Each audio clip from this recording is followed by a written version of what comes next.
जी क्या बात कर रहे थे हम लोग, बहमनी साम्राज्य। चलिए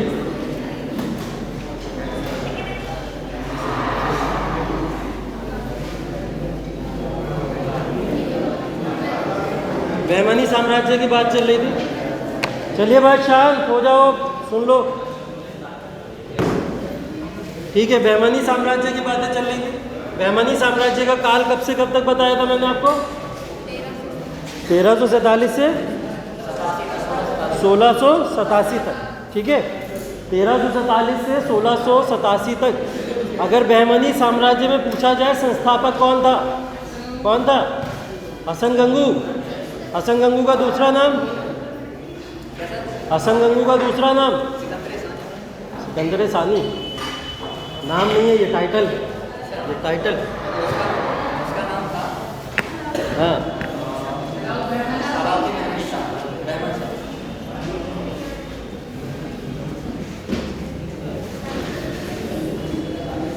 चलिए बहमनी साम्राज्य जो 1347 से शुरू हुआ और 1687 तक गया है, इस पूरे काल के अंदर हम लोग बहमनी साम्राज्य को भी 2 पार्ट में डिवाइड करने वाले हैं। ठीक है, तो बहमनी साम्राज्य को डिवीजन कुछ इस तरीके से किया जाएगा। पहला काल कहलाता है 1347 से लेकर 1527 तक। ठीक है, 1347 से 1527 तक यह वो काल है जिस काल के अंदर बहमनी साम्राज्य 5 भागों में डिवाइड नहीं हुआ। ठीक, 1528 से दूसरा भाग हम लोग डिवाइड करेंगे जब बहमनी साम्राज्य 5 भागों में डिवाइड हो गया। ठीक है, और वो काल जाएगा 1528 से लेकर 1687 तक। तो इन 2 भागों में पूरा का पूरा बहमनी साम्राज्य को पढ़ा जाता है। ठीक, बहमनी साम्राज्य के बारे में एक बार फिर से देख लेते। मैंने आपको कुछ बताया था लास्ट क्लास के अंदर कि बहमनी साम्राज्य के अंदर जो इरा था वो कहीं ना कहीं यहाँ से शुरू हुआ था। यहाँ पे कौन सा रीजन पड़ता है? बरार, महाराष्ट्र। ठीक है, महाराष्ट्र का एक रीजन पड़ता है जिसको हम लोग बरार कहते हैं। ठीक, तो मैंने ये बताया था कि बहमनी साम्राज्य के अंदर कुछ ऐसे भी लोग थे जो पहले मोहम्मद बिन तुगलक के ऑफिस के अंदर काम किया करते थे। ठीक है, तो मोहम्मद बिन तुगलक के ऑफिशियल जो थे, जो ऑफिसर उस समय के थे, उन्होंने ही बहमनी साम्राज्य को अलग और सेपरेट एक राज्य बनाया था। ठीक है, इसकी थोड़ी सी बात यहाँ पे हम लोग ने की थी कि इस राज्य के अंदर प्रोविंसेस जो थे, बहुत सारे प्रांतों में मोहम्मद बिन तुगलक ने अपनी तुगलक डायनेस्टी को तोड़ के रखा था। उसमें से कुछ प्रांतों में से एक प्रांत बरार भी था और एक प्रांत कर्नाटका के अंदर गुलबर्गा भी था। ठीक, गुलबर्गा नाम याद रखिएगा, कर्नाटका का रीजन है। ठीक, तो ये 2 रीजन की बात करते हैं हम लोग, एक बरार है, एक कर्नाटका है, 2 रीजन। यहाँ पे मोहम्मद बिन तुगलक ने कई सारे प्रांतों में अपने राज्य को डिवाइड किया और जब राज्य को उसने डिवाइड किया तो यहाँ महाराष्ट्र के अंदर एक राज्य था जिसको हम लोग बरार कहते थे। यहाँ पर उसने एक अमीर सदा की पोस्ट डेवलप की थी, बताया था मैंने लास्ट क्लास में। अमीर सदा, या जिसको सदा अमीर भी कहते हैं या जिसको दक्कनी अमीर भी कहते हैं। 3 नाम है, तीनों याद रखिएगा। सदा अमीर, अमीर सदा और दक्कनी अमीर, ये 3 नाम हैं इसके। इन तीनों नाम से इसने एक पोस्ट यहाँ पे क्लियर की थी। वो बरार के अंदर एक राजा था, राजा की पोस्ट थी, उसने बाद में इख्तियार की, इसलिए हम उसको राजा बोलेंगे। तो उसका नाम जो मैंने बताया था आपको, वही है हसन गंगू। हसन गंगू के कुछ डिस्प्यूट हुए, बहुत सारे कॉन्फ्लिक्ट हुए, जिसकी वजह से इसने तुगलक डायनेस्टी से अपने आप को अलग कर लिया। और अलग होने के बाद में अब इसने बरार महाराष्ट्र के अंदर रुक के अपनी नई राजधानी बनाने की कोशिश करी। लेकिन जब ये कोशिश करेगा तो मोहम्मद बिन तुगलक इस पर अटैक करेगा और अटैक करके इस राजधानी को इसकी राजधानी नहीं बनने देगा। तो ये अपनी राजधानी को लेके कहाँ चला गया? नीचे, गुलबर्गा। ठीक, गुलबर्गा को हम लोग इसलिए याद रखते हैं कि बहमनी साम्राज्य ने बरार में साम्राज्य की शुरुआत तो ज़रूर की थी, लेकिन अपनी पहली राजधानी कहाँ बनाई जाके? गुलबर्गा, कर्नाटका के। ठीक है, तो कर्नाटका में बहमनी साम्राज्य ने अपनी पहली राजधानी बनाई जिसका नाम हम लोग ये जानते हैं, गुलबर्गा। ठीक है, तो अभी गुलबर्गा राजधानी को याद रखिएगा। बहमनी साम्राज्य शुरू हो चुका है गुलबर्गा राजधानी के साथ। हसन गंगू ने इसकी शुरुआत की थी। हसन गंगू को कुछ नाम और भी दिए जाते हैं, जैसे मैंने बताया था अलाउद्दीन, बहमन शाह, इसी के नाम से इसने अपनी सल्तनत का नाम रखा था, जिसको हम लोग कहते हैं बहमानी साम्राज्य। इसके बाद में इसको कुछ टाइटल और भी दिए जाते हैं, जिसमें एक तो था सिकंदर सानी। सिकंदर सानी, या इसने अपने आप को सेकंड अलेक्जेंडर के नाम से बुलाया। ठीक, अलेक्जेंडर सिकंदर ही है। ठीक, तो ये जो सिकंदर सानी की उपाधि थी वो इसने क्यों दी थी खुद को? क्योंकि तुगलक जैसे साम्राज्य से खुद को तोड़ के एक नया साम्राज्य बनाया था। और तुगलक डायनेस्टी जो थी उस समय मोहम्मद बिन तुगलक के समय में सबसे ज़्यादा चरम पे थी। उस साम्राज्य से जब तोड़ के इसने बनाया तो इसने अपने आप को सिकंदर सानी की उपाधि दी। सिकंदर सानी के साथ साथ में इसने अपने आप को एक उपाधि और दी थी, जिसको बोला जाता था अमीर ए उमरा। ठीक है, अमीर उमरा। अमीर उमरा की उपाधि किसी की है? हसन गंगू की ही उपाधि है। हसन गंगू में ये जो गंगू लगा हुआ है ये कौन है? इनके गुरु का नाम है, ब्राह्मण गुरु थे इनके, जिसको ये फॉलो किया करते थे। उसके बाद इन्होंने हसन गंगू अपना नाम रखा। ठीक है, तो अलाउद्दीन बहमन शाह आ जाए, चाहे सेकंड अलेक्जेंडर आ जाए, चाहे अमीर उमरा आ जाए, या फिर हसन गंगू आ जाए, ये सब एक ही पर्सन के नाम है जिसने बहमनी साम्राज्य की शुरुआत यहाँ पर की। ठीक है, बहमनी साम्राज्य को शुरू करते समय अलाउद्दीन बहमन शाह ने यहाँ पे 1347 से लेकर सिकंदर सानी का क्या मतलब बताया था? सिकंदर जैसा दूसरा, सिकंदर जैसा दूसरा। ठीक है, तो यहाँ पर इसने अपना राज्य शुरू करते हुए 1347 से लेकर 1358 तक यहाँ पर राज किया। ठीक, 1347 से लेकर 1358 तक। अलाउद्दीन बहमन शाह के बारे में बोला जाता है बहुत ही सेकुलर शासक था, सहिष्णु भी था। ठीक है, और न्यायप्रिय भी था। इसके बहुत सारे काम इस बात को दर्शाते हैं, जैसा कि हम लोग एक एग्जाम्पल ले सकते हैं यहाँ पे, कि इसने दक्षिण भारत के अंदर जजिया को पूरी तरीके से समाप्त कर दिया। जजिया तो पूरे भारत पे लगने वाला कर था, जहाँ जहाँ पे तुगलक डायनेस्टी या दिल्ली सल्तनत पहुँच चुकी थी। तो वहाँ पर जजिया को समाप्त करने वाला कौन था? अलाउद्दीन बहमन शाह। जजिया कर कौन सा है वो आप लोग जानते हैं, कौन सा है? जो हिंदुओं के ऊपर लगने वाला कर हुआ करता था उसको जजिया बोलते थे, और ज़कात मुस्लिमों के ऊपर लगने वाला कर। ठीक है, इस तरीके तो जजिया कर को समाप्त कर दिया था अलाउद्दीन बहमन शाह ने अपने साम्राज्य के अंदर। तो इस बात का प्रूव हो जाता था कि ये एक सहिष्णु शासक था, सेकुलर भी था। तो साथ ही साथ में अपने साम्राज्य के सभी लोगों को साथ में लेकर चलने की इसके अंदर वो कलाएँ भी थी। जजिया घर की थोड़ी हिस्ट्री की बात अगर आप लोग करो तो मैं कुछ क्वेश्चन पूछता हूँ आपसे। जजिया घर सबसे पहले भारत में अंदर लगाने वाला कौन था? पढ़ा चुका हूँ। हाँ, भारत के अंदर सबसे पहले जजिया किसने इंट्रोड्यूस किया? भारत में सबसे पहले मोहम्मद बिन कासिम का अटैक हुआ था ना सबसे पहले, और मोहम्मद बिन कासिम ने सबसे पहले आके यहाँ पे जजिया लगा दिया। ठीक है, जजिया को सबसे पहले भारत में किसने लगाया? कासिम ने लगाया, याद रखिएगा। उसके बाद में कासिम ने कोई रूल तो किया नहीं, चला गया था यहाँ से, बहुत समय रुका भी नहीं। तो जजिया अपने आप ही अबॉलिश हो गया, कोई ऐसा आया नहीं जिसने अबॉलिश किया। बाद में यहाँ पे दिल्ली सल्तनत आई। दिल्ली सल्तनत को शुरू करने वाला कुतुबुद्दीन ऐबक। कुतुबुद्दीन ऐबक, ठीक है, कोई डाउट तो नहीं। तो पहला रूलर जिसने जजिया लगाया था वो है कुतुबुद्दीन ऐबक। पहला रूलर जिसने जजिया लगाया कौन है? कुतुबुद्दीन ऐबक। पहला रूलर जिसने जजिया हटाया,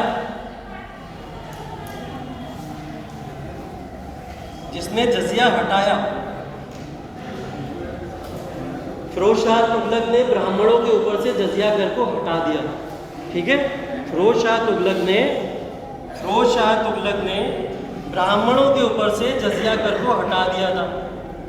ठीक, ये जजिया कर की हिस्ट्री को याद रखिएगा। पहले किसने लगाया, हटाया किसने, और वापस से लगा, फिर वापस से हटा, हुआ क्या था इसका।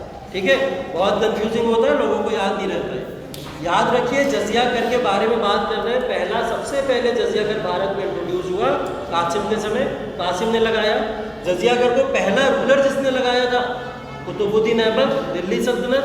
जजिया कर को सबसे पहले हटाया फिरोज शाह तुगलक ने, लेकिन सिर्फ ब्राह्मण के ऊपर से, सिर्फ ब्राह्मण के ऊपर से, बाकी लोगों पे अभी भी जजिया कर लगा हुआ। ठीक, चलिए, उसके बाद में जजिया कर को पहली बार पूरी तरीके से पूर्ण रूप से समाप्त करने वाला, जजिया कर को पूर्ण रूप से समाप्त करने वाला अलाउद्दीन बहमन शाह। जजिया कर को पूर्ण रूप से समाप्त करने वाला अलाउद्दीन बहमन शाह। चलिए और आगे बढ़ते हैं। अच्छा जल्दी हो रहा है, चलो लिख लो। ध्यान रखिएगा, लेकिन ये दक्षिण भारत में है। दक्षिण भारत में जजिया कर को हटाने वाला शासक, ठीक है। हाँ हाँ, जजिया कर उसने इंट्रोड्यूस करा, वो शासक नहीं रहा है ना, तो हम लोग रूलर नहीं कह सकते उसको। जजिया कर खुद हट जाएगा उसके बाद। पहला जो पर्सन था जिसने यहाँ पे जजिया कर लगाया, कासिम, पहला रूलर या शासक कुतुबुद्दीन ऐबक। उसके बाद पहला रूलर जिसने हटाया ब्राह्मणों के ऊपर से, वो फिरोज शाह तुगलक, ठीक, जिसने पूर्ण रूप से समाप्त कर दिया दक्षिण भारत के अंदर। कहाँ पे? दक्षिण भारत के अंदर। वो है अलाउद्दीन बहमन शाह, अलाउद्दीन बहमन शाह। चलिए, हाँ सिर्फ दक्षिण भारत की, क्योंकि रूलर कहाँ के? ये दक्षिण भारत के, तो जहाँ के रूलर होंगे वहीं पे हटाएंगे। उसके बाद में और आ जाइए, फर्स्ट रूलर जिसने फिर से पूर्ण रूप से समाप्त कर दिया कश्मीर के अंदर। कश्मीर में एक शासक का नाम सुना होगा आपने, जिसको अकबर द्वितीय का टाइटल देते हैं, अकबर सेकंड के नाम से बुलाते हैं। उनका नाम था ज़ैनुल आबिदीन।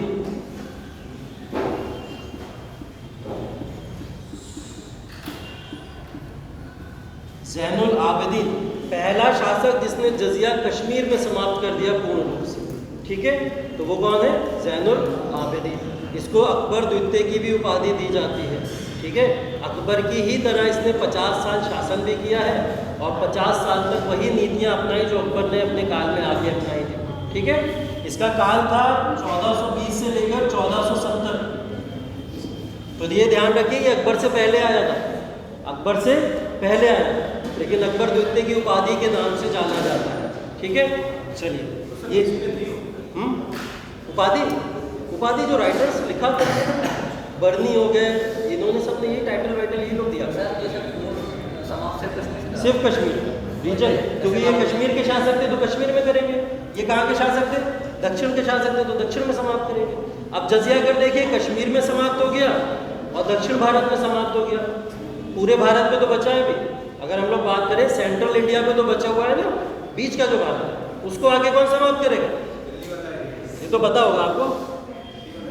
हाँ, अकबर पूरे भारत के ऊपर जिसने जजिया कर को समाप्त कर दिया था वो था अकबर, संपूर्ण भारत में। संपूर्ण भारत पर जजिया कर समाप्त करने वाला अकबर। अकबर ने जजिया कर को पूर्ण रूप से पूरे भारत के ऊपर समाप्त कर दिया।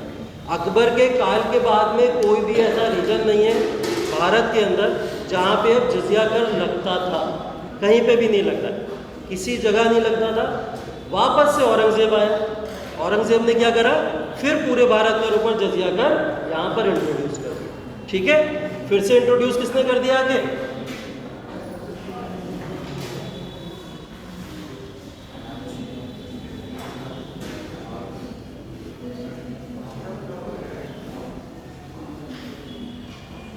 औरंगजेब ने अपने समय के दौरान लगभग 1687 ईस्वी के अंदर क्या करा था? वापस से आके जजिया कर को पूरे भारत के ऊपर इम्प्लीमेंट कर दिया। क्या जजिया कर आज के समय में लगता है? नहीं लगता है ना। अंग्रेज़ों के समय लगता था क्या? नहीं लगता था। तो इसका मतलब जजिया कर पूरी तरीके से समाप्त हो चुका होगा। औरंगजेब के बाद में किसी ने समाप्त किया होगा जजिया कर को पूरी तरीके से। अंतिम शासक जिसने जजिया कर को पूर्ण रूप से समाप्त कर दिया वो है जहांदार शाह। कौन है जहांदार शाह?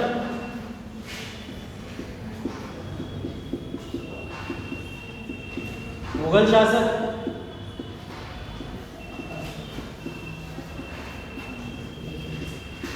मुगल शासक जहांदार शाह जिन्होंने अंतिम रूप से जजिया कर को समाप्त कर दिया भारत के अंदर, और तब से लेके आज तक भारत के अंदर कोई भी जजिया कर ना तो रीइंट्रोड्यूस हुआ और ना ही वापस आया, ठीक है। इतने सारे शासक आपको सिर्फ जजिया से रिलेटेड याद रखें, क्योंकि जजिया कर एक ऐसा कर है बहुत इंपॉर्टेंट रहा है। आपको लिखने के लिए भी बार बार चीज़ें आ सकती हैं और हो सकता है MCQs के फॉर्म में भी पूछ लिया जाए। अभी GS1 का पेपर देखा आप लोगों ने? आया ना UPSC का GS1 का पेपर। तो GS1 के पेपर के अंदर मध्यकालीन भारत से क्वेश्चन आया। मध्यकालीन भारत से कहते हैं ना, मध्यकालीन भारत से मेंस में पूछता नहीं है कोई, और मध्यकालीन भारत से वही क्वेश्चन आया जो अभी मैं पढ़ा रहा था आप लोग। क्या चीज़? मध्यकालीन सिलेबस में ही नहीं लिखा है। सिलेबस में आर्ट एंड कल्चर लिखा है, सिर्फ कला एवं संस्कृति, सिर्फ कला एवं संस्कृति लिखा है। और कला एवं संस्कृति के आधार पर उसने मध्यकालीन भारत से क्वेश्चन पूछा है। क्या पूछा है कि मध्यकालीन भारत के अंदर जो मंदिर हुआ करते थे, मंदिर का जो कंस्ट्रक्शन हुआ है, उस मंदिर के कंस्ट्रक्शन या उस कला के बारे में लिखिए ज़रा, बताइए। अब वो कला कौन सी है? विजयनगर पढ़ाया पूरा आपको, पूरा विजयनगर के अंदर जो मैंने अभी आपको वास्तुकला पढ़ाई है पूरी पूरी, वही हजारा टेम्पल, विट्ठल स्वामी टेम्पल, यही सब तो लिखने थे उसके अंदर। ठीक, चोला साम्राज्य को थोड़ा सा पकड़ लेते हैं यहाँ पे, चोला साम्राज्य का थोड़ा सा पार्ट यहाँ पे लिख देना था, बस इतना ही आपको उस क्वेश्चन के अंदर लिखना था। आराम से आपको 10 नंबर वहाँ मिल जाते, 10 नंबर आराम से। ठीक है, तो ऐसे क्वेश्चन भी पूछ रहे हैं। एक क्वेश्चन पूछा था गुप्ता और चोला से, सिर्फ गुप्ता और चोला से क्वेश्चन पूछा था। तो बताओ, पूछ रहा है, क्वेश्चन पूछ रहा है, चाहे वो आप मेडिवल हिस्ट्री को पकड़ लो, चाहे आर्ट एंड कल्चर पकड़ लो, कहीं भी जाके देख लो, क्वेश्चन घूम फिर के आ ही रहा है। वही केस यहाँ पे भी है। अब कर व्यवस्था एक बार पूछा था 2018 के मेंस में कि भारत के अंदर मध्यकालीन शासकों ने जो कर व्यवस्थाएं भारत के लोगों के ऊपर लगाई, उनकी व्याख्या कीजिए। बताइए, अब आप इसकी व्याख्या कर लेंगे? कर व्यवस्था, कर व्यवस्था कैसे आ सकती है? कर व्यवस्था ऐसे आ सकती है कि मध्यकालीन भारत के जो शासक हैं, उन मध्यकालीन शासकों ने राजस्व को एकत्रित करने के लिए बहुत सारे तरीके अपनाए थे। और राजस्व को एकत्रित करने का सबसे बड़ा तरीका कर ही तो था, टैक्स सिस्टम ही तो था। तो वो टैक्स सिस्टम को कलेक्ट कैसे करेंगे, इसका उसने पूरा का पूरा आपसे ब्यौरा पूछा था क्वेश्चन के अंदर। ठीक है, क्या चीज़? मिडिवल भारत में तो है, बस उनको तो बस आपको सिलेबस पढ़ाना है, उसके बाद पूछ लेंगे कहीं से भी। तो आप तो तैयार होके जाते हैं ना हर चीज़ के लिए। एक 2020 के अंदर मीम बना था यूपीएससी का, उसके अंदर क्या हुआ, प्रीलिम्स का पेपर हुआ। प्रीलिम्स में पेपर में क्या हुआ, एक पर्सन खड़ा हुआ दिखाया जा रहा है, वो पूरा कवच पहन के गया, पूरा कवच, कि मैं हर एक फील्ड में तैयार हूँ, यूपीएससी का क्वेश्चन कहीं से भी आ जाए, मैं हर चीज़ के लिए तैयार हूँ। पूरा कवच, मतलब समझ लीजिए लोहे का कवच, ऊपर से नीचे तक बॉडी में एक एक जगह पहना हुआ। ठीक है, बस उसकी आंखें खुली हुई, तीर यूपीएससी ने आपको कोई मारा। ठीक है, तो यूपीएससी ऐसे खेलता है। तो आपको कुछ नहीं छोड़ना है, तैयार हर चीज़ के लिए रहना है। और वही तैयारी के लिए आपको जो भी टॉपिक पढ़ाया जा रहा है, उसके तह में उसको लिख कैसे सकते हैं, ये ज़रूर सोचा करो कि कोई भी टॉपिक पढ़ाया जा रहा है उसको लिख कैसे सकते हैं। अब ये जजिया कर पे अगर मैं सिर्फ और सिर्फ एक क्वेश्चन दे दूँ कि आप जजिया कर के बारे में लिखिए, भारत में जो जजिया कर लगा उसके बारे में लिखिए, तो यही तो लिखना होगा। इसको बस पूरा का पूरा जो भी है क्लैरिफिकेशन इस फॉर्म में लिख दो। चलिए बताइए, सब लोग एक साथ बोलेंगे।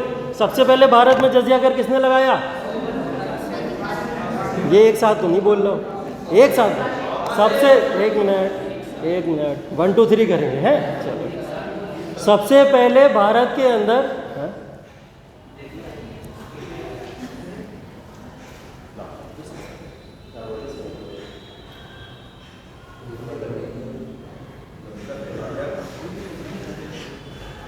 चलो, सबसे पहले भारत में जजिया कर किसने लगाया?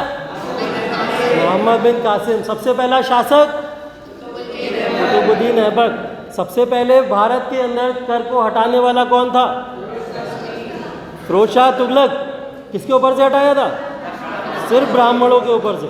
सही है। चलिए, दक्षिण भारत में सबसे पहले जजिया कर हटाने वाला अलाउद्दीन बेहमन शाह। कश्मीर के अंदर से जजिया कर हटाने वाला जैनुल आबिदीन। पूर्ण भारत से जजिया कर हटाने वाला अकबर। ठीक है, उसके बाद में जजिया कर को वापस से रीइंट्रोड्यूस करने वाला औरंगजेब। पूर्ण तरीके से भारत में जजिया कर हटाने वाला जहांदार शाह। चलिए, गुड, याद हो गया आप लोगों को। ठीक है,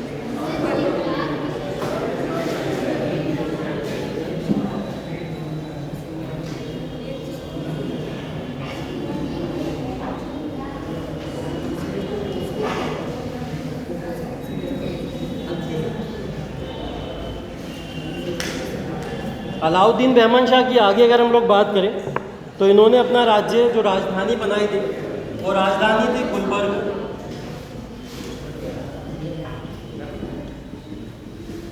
गुलबर्ग इन्होंने अपनी राजधानी या कैपिटल बनाया। गुलबर्ग का नाम इन्होंने चेंज कर दिया था और चेंज करके कैपिटल का नाम लिखा है एहसानाबाद।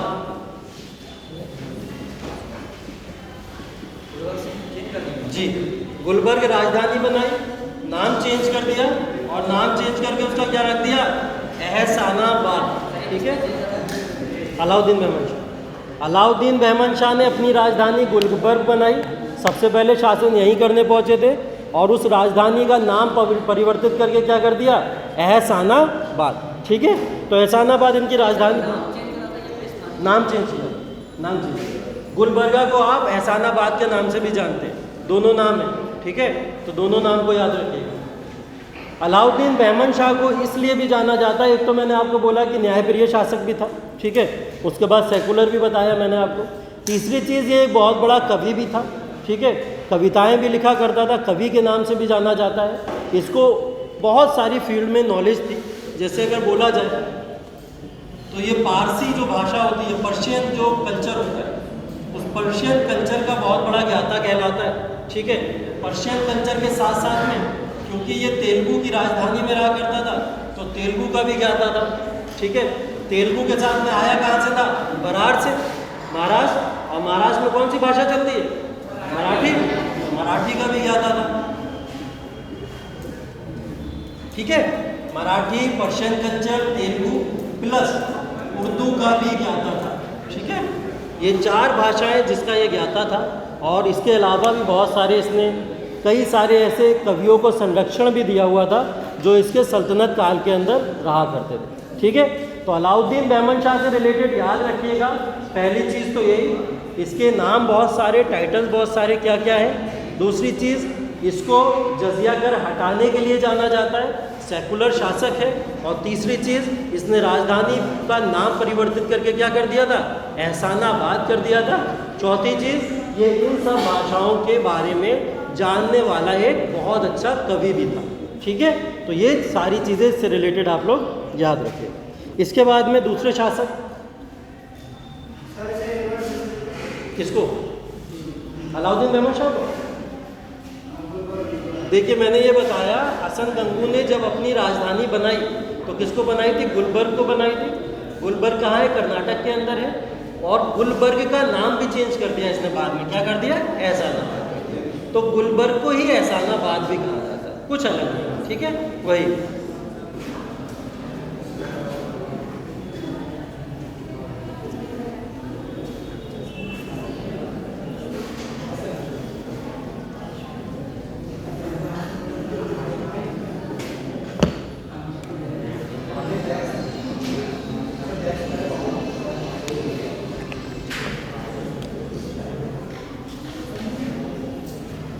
सेकंड शासक जो है इसमें, उनका नाम है मोहम्मद शाह।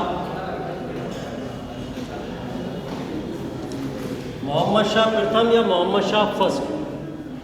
ठीक है, मोहम्मद शाह प्रथम या मोहम्मद शाह फर्स्ट। 1358 में उनकी मृत्यु हुई थी, और ये 1358 से 1377 तक गद्दी के ऊपर बैठते। ठीक है, मोहम्मद शाह वन, 1358 में उनकी मृत्यु हो गई, और ये 1358 से 77 तक गद्दी पे बैठते। 2-3 इंपॉर्टेंट कार्य हैं इनके समय के।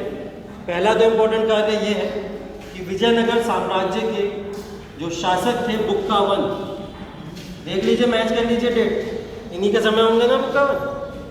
58 से 77 की बात चल रही है ना, तो हरिहर बुक्का इसी समय तो थे। हरिहर की डेथ हो चुकी थी, बुक्का राजधानी पे आ चुके थे। तो बुक्कावन के ऊपर अटैक किया इन्होंने, और अटैक के अंदर सबसे पहले बारूद का उपयोग किया था। बारूद का उपयोग किया था। बारूद किससे बनता है, गन पाउडर की एक फैक्ट्री होती है, उस गन पाउडर से ही बारूद बनता है। और उस बारूद की फैक्ट्री कहाँ लगी हुई थी, बहमनी साम्राज्य के अंदर। किसके समय के दौरान, मोहम्मद शाह प्रथम के दौरान। तो मोहम्मद शाह प्रथम ने बुक्कावन के ऊपर अटैक किया, जो विजयनगर साम्राज्य के शासक थे, और उस समय गन पाउडर फैक्ट्री का उपयोग करते हुए बारूद से आक्रमण किया। ठीक है, तो बुक्कावन के समय पहला आक्रमण बहमनी का किसके दौरान हुआ था, मोहम्मद शाह प्रथम के दौरान। मोहम्मद शाह प्रथम का दूसरा काम ये याद रखना है कि मोहम्मद शाह प्रथम 1358 से 1377 तक राज कर रहे थे। तो इन्होंने अपने साम्राज्य के विस्तार के लिए बहुत काम किया। ठीक है, साम्राज्य के विस्तार के लिए अगर हम लोग बात करें तो उड़ीसा,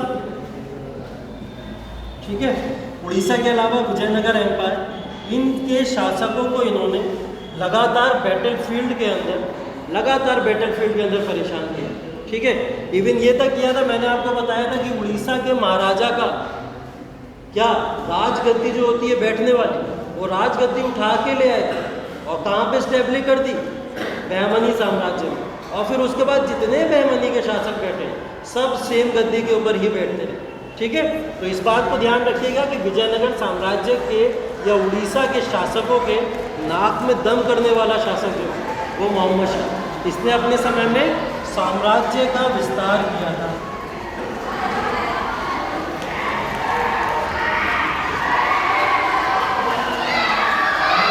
ये साम्राज्य विस्तार के लिए जाना जाता है।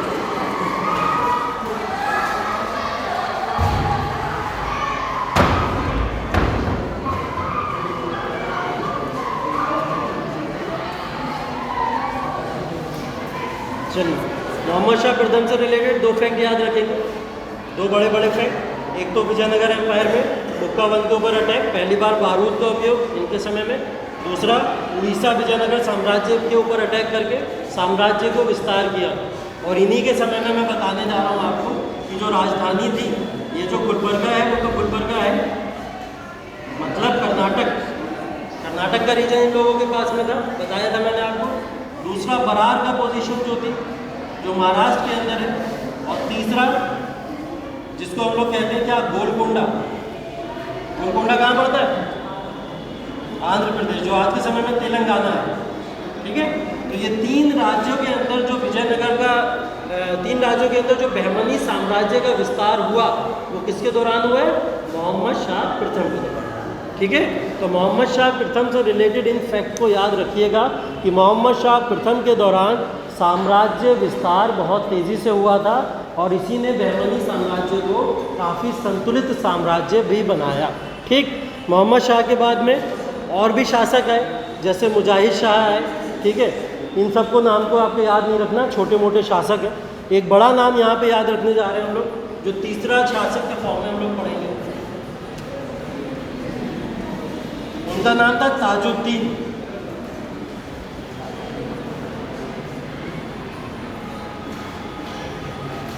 ताजुद्दीन शाह, तीसरा शासक जो पढ़ेंगे। बीच में 2 शासक और आए, इंपॉर्टेंट नहीं है हमारे लिए, ठीक है, क्योंकि उन्होंने कोई ऐसा काम किया नहीं जिसको हम लोग याद रखें, गद्दी पे बैठे हैं और चले गए, ठीक। तो इसके बाद में आए ताजुद्दीन शाह। ताजुद्दीन शाह से रिलेटेड कुछ चीज़ें याद रखिएगा। हाँ,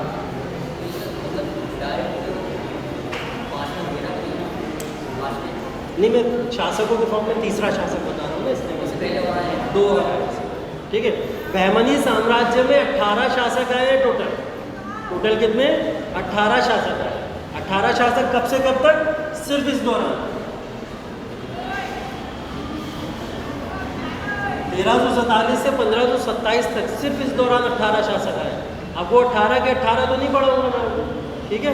मैं जो इम्पोर्टेंट है वही बताऊंगा, जो एग्जाम में पूछे जा सकते हैं। तो उसके क्रम में ये तीसरा शासक है ताजुद्दीन शाह। बीच बीच में कुछ शासक आते रहेंगे जाते रहेंगे, इंपॉर्टेंट नहीं है तो नहीं पढ़ेंगे, ठीक है। ताजुद्दीन शाह बैठा था गद्दी पे 1392 में और ये 1422 तक गद्दी के ऊपर बैठा था। 1392 से 1422 तक ताजुद्दीन शाह या ताजुद्दीन फिरोज शाह के नाम से भी जाना जाता है, क्योंकि इनका दूसरा नाम था फिरोज शाह, ठीक है। ताजुद्दीन शाह या फिरोज शाह, इस नाम से ये शासक जाना जाता है। समयकाल देख लीजिए, 1392 से 1422 तक का है, ये शासक है। अब इनके बारे में आपको याद क्या रखना है? याद रखने वाली कुछ चीज़ें। पहली चीज़, इन्होंने अपने शासन काल में ब्राह्मण्स को उच्च पदों पर बैठाया, ठीक है। पहली चीज़, ब्राह्मण्स को उच्च पदों पर बैठाया, मतलब जो बड़ी बड़ी पोस्ट हुआ करती थी, जैसे प्रधानमंत्री की पोस्ट हो जाए, ठीक है, उस समय कमांडर की चीफ की पोस्ट हो जाए, ठीक, या उस समय रिवेन्यू ऑफिसर होता था जो आपका राजस्व अधिकारी होता था। ऐसे तमाम अधिकारियों की पोस्ट किसको दे दी थी इन्होंने? ब्राह्मणों को, ठीक है। तो ब्राह्मणों को उच्च पदों पर बैठाने वाला शासक, हाँ, ब्राह्मणों को उच्च पदों पर बैठाने वाले शासक। दूसरी चीज़,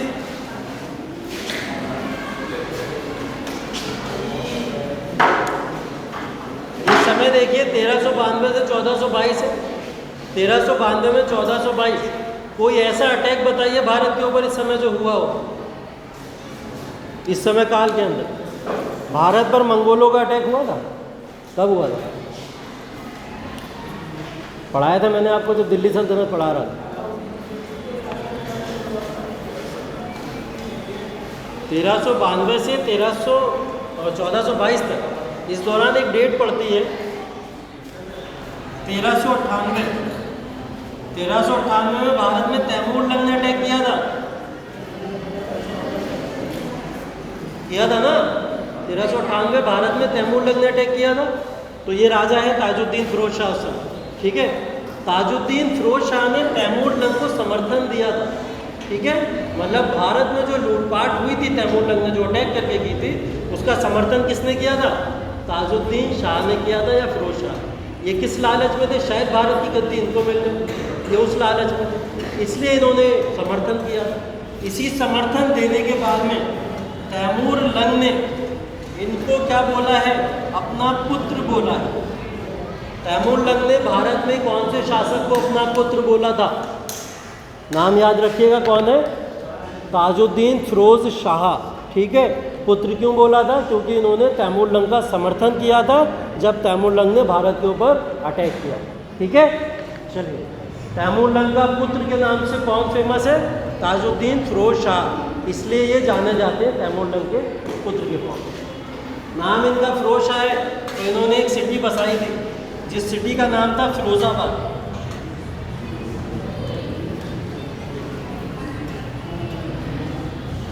एक सिटी का इन्होंने यहाँ पे शिलान्यास किया था जिसका नाम था फिरोजाबाद। ये फिरोजाबाद उत्तर प्रदेश वाला नहीं है, ठीक है। ये फिरोजाबाद उत्तर प्रदेश वाला नहीं है। वहाँ का शासक फिरोजाबाद को कैसे बताएगा उत्तर प्रदेश के आगे? नहीं बता सकता ना। तो ये है आपका गुलबर्गा के अंदर एक सिटी पड़ती है कर्नाटका के, वो है ये फिरोजाबाद, ठीक है। वहाँ की सिटी है फिरोजाबाद, तो कंफ्यूज मत होइएगा यहाँ की सिटी के साथ। वो वहाँ की सिटी है फिरोजाबाद। हाँ, वहाँ पे भी वो गांव है, छोटा सा विलेज, ठीक है। चलिए, ताजुद्दीन फिरोज शाह से रिलेटेड कुछ बातें ये मैंने आपको बता दी।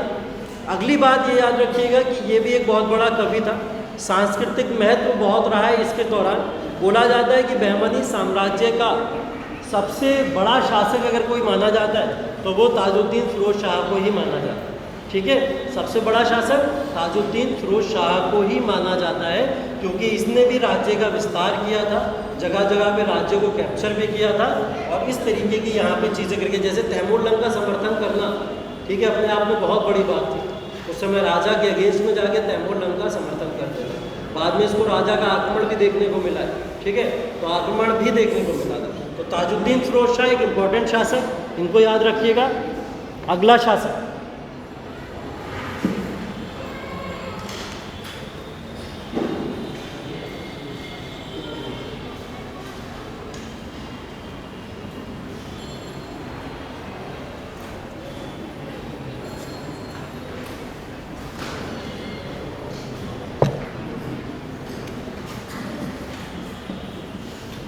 अगला शासक है शिहाबुद्दीन।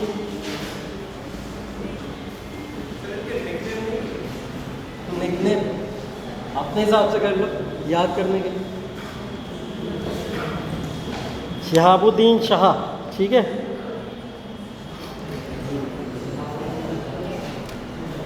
इसका काल है 1422 से लेकर 1436 तक, ठीक है। शहाबुद्दीन शाह 1422-1436। याद हम लोग इसको इसलिए रखते हैं क्योंकि ये शासक होने के साथ साथ एक संत भी था। शासक होने के साथ साथ एक संत भी था, ठीक है। शहाबुद्दीन शाह को एक टाइटल मिला था, इसको बोला जाता था अहमद शाह वली। अहमद शाह वली, ठीक है। एक टाइटल मिला हुआ था इसको अहमद शाह वली। अहमद शाह वली का टाइटल इसको मिला था संत होने की वजह से, ठीक है। वली का मतलब बताएगा कोई?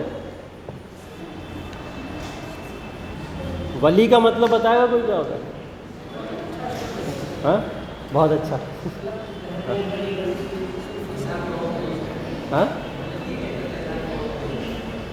वली का मतलब होता है the friend of the God, ठीक है, ईश्वर का दोस्त, ठीक, ईश्वर के दोस्त को वली बोला जाता है। तो अहमद शाह वली एक संत थे, उस संत होने के नाते इनके टाइटल के आगे वली लगा, ठीक है। तो ऐसा शासक जो संत भी था, ठीक है, उसका नाम याद रखिएगा, शहाबुद्दीन शाह या अहमद शाह वली। ये वो शासक है जो संत भी था अपने दौरान, शासन के दौरान, ठीक। और इससे इम्पॉर्टेंट एक फैक्ट और है, इनके समय में एक बहुत ही इम्पॉर्टेंट और पॉपुलर संत हुए बहमनी साम्राज्य, ठीक है। बहमनी साम्राज्य के बहुत ही पॉपुलर संत हुए जिनका नाम था गेसू दराज।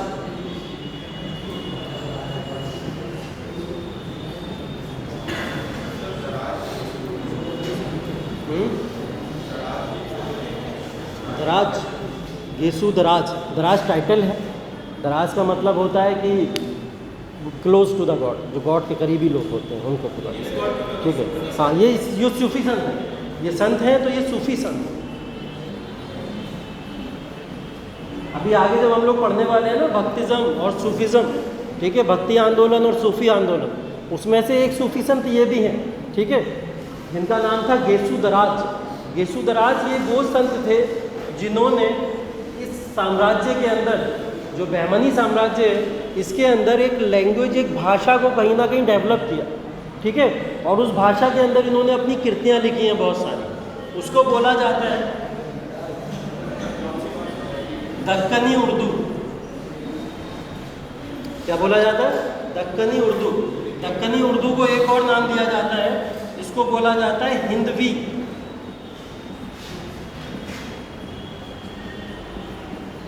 एक भाषा है, ठीक। दक्कनी उर्दू का मतलब या हिंदवी का मतलब ये होता है जो आज के समय में आप और हम लोग भाषाएं बोलते हैं, जिसके अंदर प्योर ना तो हिंदी होती है ना तो प्योर उर्दू होती है, मिक्स होता है। हिंदी उर्दू मिक्स करके बोला करते हैं हम लोग, यही थी दक्कनी उर्दू, ठीक है।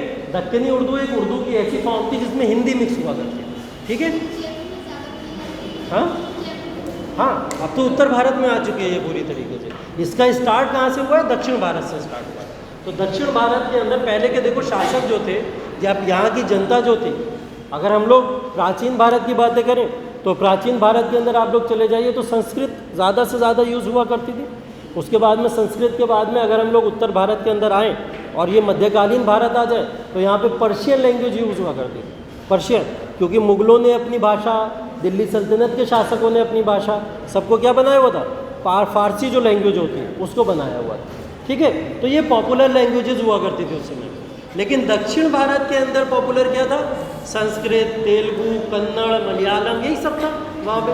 तो इस भाषा का वहाँ पे डेवलपमेंट हुआ जिसको हम लोग दक्कनी उर्दू कहते हैं, ठीक है। हाँ, रौनकुद्दीन, समझ नहीं आ रहा, तेज बोल। किससे रिलेटेड थे?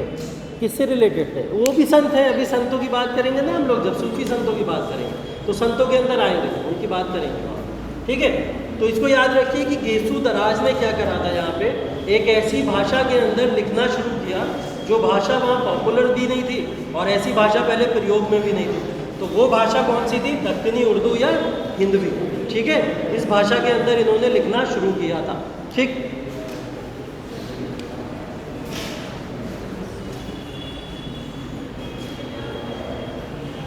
इनकी रचना के बारे में लिख लीजिए। गेसू दराज ने एक रचना की थी, इम्पोर्टेंट रचना है, ठीक है, उसका नाम ज़रूर लिख लीजिएगा।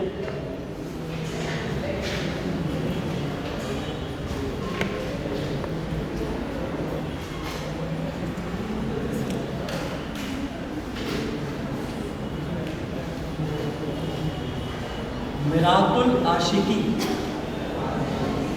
नाम है मिरातुल आशिकी। अब ये आशिकी मोहब्बत वाली आशिकी नहीं है, ठीक है। ये आशिकी वो है जो एक पर्सन की अपने गॉड के साथ में होती है, ठीक है, वो वाली आशिकी की बात है आशिकी, मिरातुल आशिकी, ठीक है। मिरातुल आशिकी रचना है इनकी गेसू दराज की, जो कौन सी भाषा में लिखी गई है? दक्कनी उर्दू के अंदर लिखी गई है। तो दक्कनी उर्दू यहाँ पे याद रखिएगा, गेसू दराज ने इस भाषा में लिखा, शिहाबुद्दीन शाह को बोला जाएगा कि दक्कनी उर्दू को संरक्षण देने वाले ये शासक हुए, क्योंकि इन्हीं के समय में दक्कनी उर्दू पॉपुलराइज हुई, फेमस हुई। तो इसको संरक्षण देने वाले कौन कहला देंगे? शिहाबुद्दीन शाह। ठीक है, ये बात याद रखिए। येसुदराज इनके समय में थे, इन्होंने इस चीज़ को प्रयोग किया। ठीक, इनके समय में एक और रचना की गई थी जिसका नाम था बहमन नामा। बहमन नामा क्या होगा? बहमन नामा क्या हो सकता है? बहमनी साम्राज्य की पूरी इतिहास उसके अंदर लिखा था। ठीक है, तो वो बहमन नामा होगा। तो इनके समय में एक रचना की गई थी बहमन नामा। ठीक, शिहाबुद्दीन शाह के समय में एक रचना की गई जिसका नाम था बहमन नामा। बहमन नामा आज तक कभी क्वेश्चन पूछा नहीं गया है, हो सकता पूछ लिया जाए। ठीक है, जो क्वेश्चन कभी नहीं आते वो कहीं ना कहीं न्यूज़ में बन जाते हैं, इसलिए हो सकता है पूछ लिया जाए। ठीक है, तो बहमन नामा जैसे बहुत सारे ऐसी आप लोग ने कृतियाँ सुनी होंगी जिनके बारे में पूछ लेता है बार बार, कोई भी सुल्तान हो। नहीं, बहमन नामा इनके समय में लिखा गया था, येसुदराज में नहीं लिखा। हाँ, इसका नाम बता दे रहा हूँ। बहमन नामा लिखने वाले थे इजारी। राइटर कौन है इसके? इजारी और रईफ, दो पर्सन हैं जिन्होंने बहमन नामा लिखा है। बहमन नामा लिखने वाले इजारी और रईफ। ठीक है, बहमन नामा को किसने लिखा था? इजारी और रईफ ने। मिरातुल आशिकी किसने लिखी थी? येसुदराज ने लिखी थी। तो इजारी और रईफ दो अलग अलग पर्सन। इजारी और रईफ दो अलग अलग।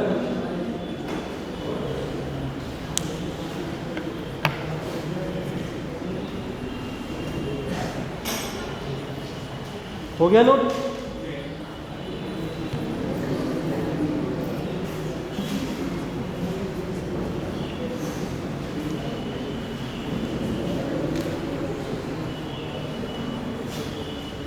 शिहाबुद्दीन शाह के समय में बहमनी साम्राज्य काफ़ी फैल चुका था।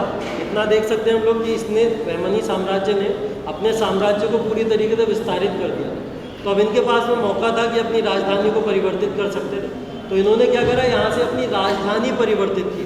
ठीक है, शिहाबुद्दीन शाह ने राजधानी गुलबर्ग से चेंज कर कहाँ कर दी? बरार। बरार कहाँ पड़ता है? महाराष्ट्र में। तो अब बहमनी साम्राज्य की राजधानी बरार हो चुकी थी। किसने चेंज करी है? शिहाबुद्दीन शाह ने। और बरार को इन्होंने नाम दिया था, जैसे गुलबर्गा को नाम क्या दिया गया था? एहसानाबाद। ठीक, वैसे ही बरार को राजधानी चेंज करते ही नाम इसका रख दिया गया था मोहम्मदाबाद।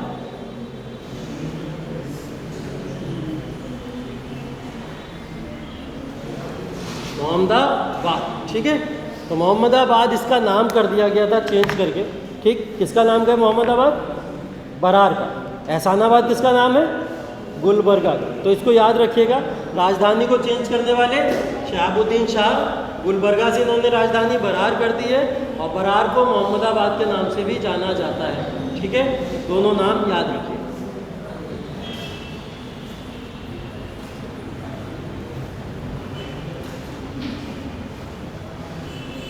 अगले शासक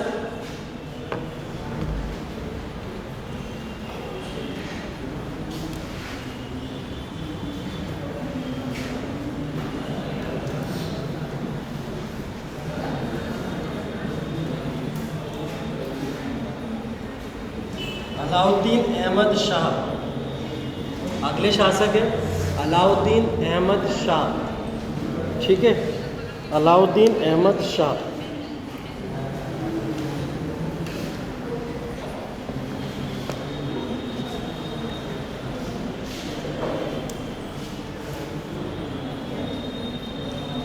अलाउद्दीन अहमद शाह को सिर्फ इसलिए जाना जाता है, सिर्फ एक बात याद रखिएगा अलाउद्दीन अहमद शाह से रिलेटेड, ये सिर्फ इसलिए जाने जाते हैं क्योंकि पहली बार इनके साम्राज्य के अंदर महमूद गवाह आया था।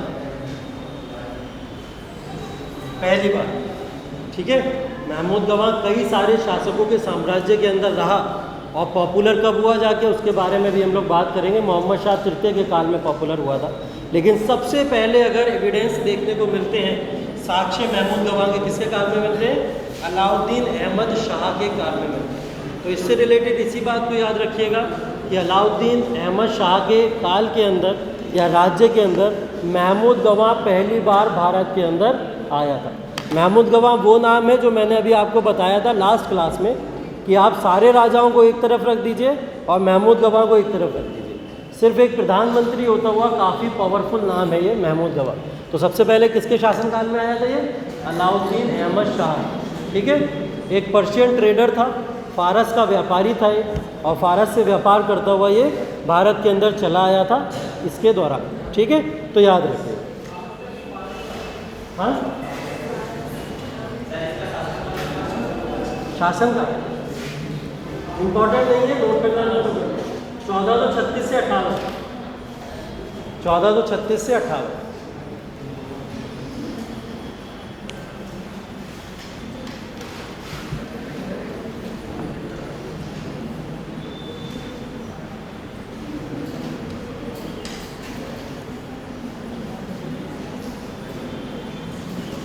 अगला नाम बड़ा विचित्र सा नाम है, पढ़ते ही याद हो जाएगा आप लोगों को। हुमायूं जालिम। जालिम, जालिम का मतलब जालिम ही होता है, इसलिए विचित्र नाम, ठीक है। क्योंकि ये जैसा नाम है वैसा काम भी इसने किया था, ठीक है। हुमायूं जालिम शाह नाम था इनका, ठीक है। तो जैसा नाम है वैसा काम भी था इनका, ठीक। इसको एक टाइटल दिया जाता है, इसको एक टाइटल दिया जाता है दक्षिण का नीरो।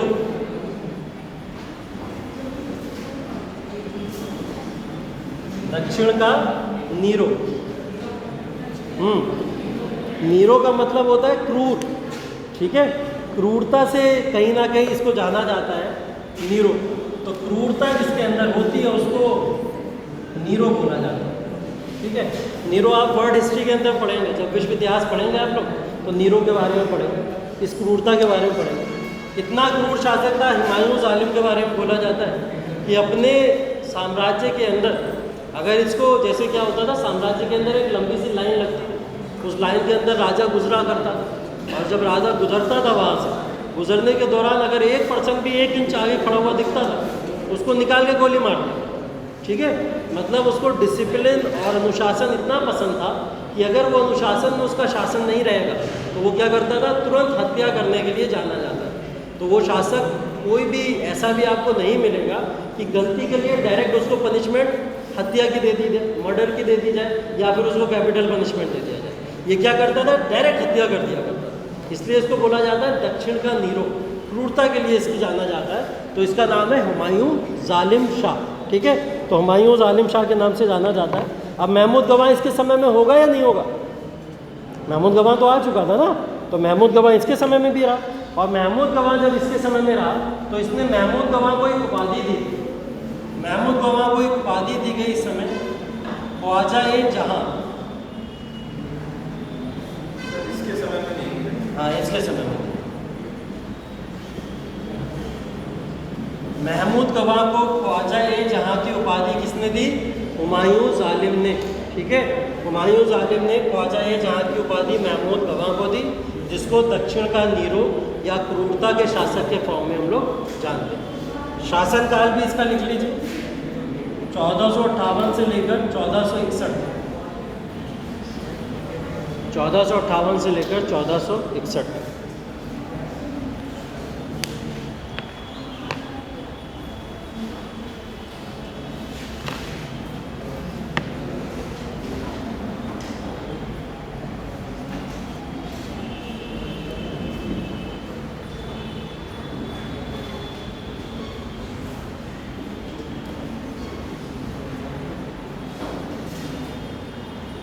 इसके बाद में एक शासक और है, वो इम्पोर्टेंट नहीं है, निज़ाम शाह, ठीक है। तो उसको छोड़ के ही चलेंगे क्योंकि 2 साल मात्र राज किया है उसने, इसलिए उसका नाम इतना इम्पोर्टेंट नहीं है। अगला शासक आता है जिसका नाम है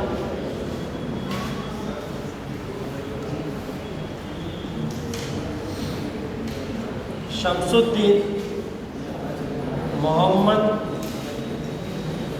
शाह तृतीय, शमसुद्दीन मोहम्मद शाह तृतीय। ठीक है, अगला शासक शमसुद्दीन मोहम्मद शाह तृतीय। शासनकाल नोट करिए 1463 से लेकर 1482, 1463 से लेकर 1482। शमसुद्दीन मोहम्मद शाह तृतीय।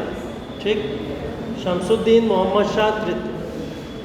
शमसुद्दीन मोहम्मद शाह तृतीय ने महमूद गवाह को सेम उपाधि दी ख्वाजा-ए-जहां की। फिर से उपाधि किसने दी? शमसुद्दीन मोहम्मद शाह तृतीय ने महमूद गवाह को फिर से उपाधि दी ख्वाजा-ए-जहां की, और साथ ही साथ में इन्होंने महमूद गवाह को अपना प्राइम मिनिस्टर या प्रधानमंत्री नियुक्त किया। जी, प्रधानमंत्री या प्रधानमंत्री नियुक्त कर दिया है। किसको? महमूद गवाह।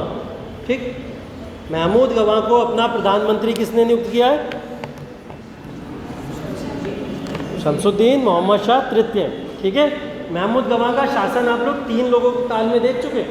पहला सबसे पहले कौन आया था जिसने महमूद गवाह के दौरान सबसे पहले महमूद गवाह ने सबसे पहले एंट्री किसके काल में ली है? अलाउद्दीन अहमद शाह। दूसरा शासक हुमायूं जालिम। तीसरा शासक शमसुद्दीन मोहम्मद शाह तृतीय, जिसके काल में इसको परमानेंट पोस्ट इस्टेब्लिश कर दी गई। अब प्रधानमंत्री की पोस्ट पर नियुक्त कर दिया। ठीक है, अब ये प्रधानमंत्री की पोस्ट पर नियुक्त हो गए, और प्रधानमंत्री की पोस्ट पर नियुक्त होते ही महमूद गवाह ने पूरे राज्य की परिभाषा ही बदल दी। ठीक है, तो महमूद गवाह के बारे में इतिहास के अंदर जानेंगे हम लोग अभी यहाँ पे, क्योंकि इसके बाद में महमूद गवाह इंपॉर्टेंट है। तो महमूद गवाह से इंपॉर्टेंट फैक्ट आपको जानना बहुत ज़रूरी है। ठीक है, तो महमूद गवाह से ही रिलेटेड क्वेश्चन बहमनी साम्राज्य में पूछ लेता। पूरे बहमनी में कोई क्वेश्चन नहीं आएगा, सिर्फ बहमनी के अंदर एक क्वेश्चन पूछ लेगा महमूद गवाह से रिलेटेड। तो वो महमूद गवाह इतना इंपॉर्टेंट है, उसके शासनकाल में क्या हुआ ये चीज़ हम लोग यहाँ पे देखेंगे। ठीक है, तो शमसुद्दीन मोहम्मद शाह तृतीय आए तो थे रूल करने। ये मात्र 9 बरस के थे, 9 वर्ष के थे जब इन्होंने शासन करना शुरू किया था। तो इनको पहली बात तो संरक्षण पूरा महमूद गवाह का मिला था, इसलिए महमूद गवाह और ज़्यादा पावरफुल होता चला गया इसके शासन के दौरान। ठीक है, तो इसके शासन के दौरान महमूद गवाह कैसे पॉपुलर हुआ उसकी बातें कर लेते हैं थोड़ी सी। महमूद गवाह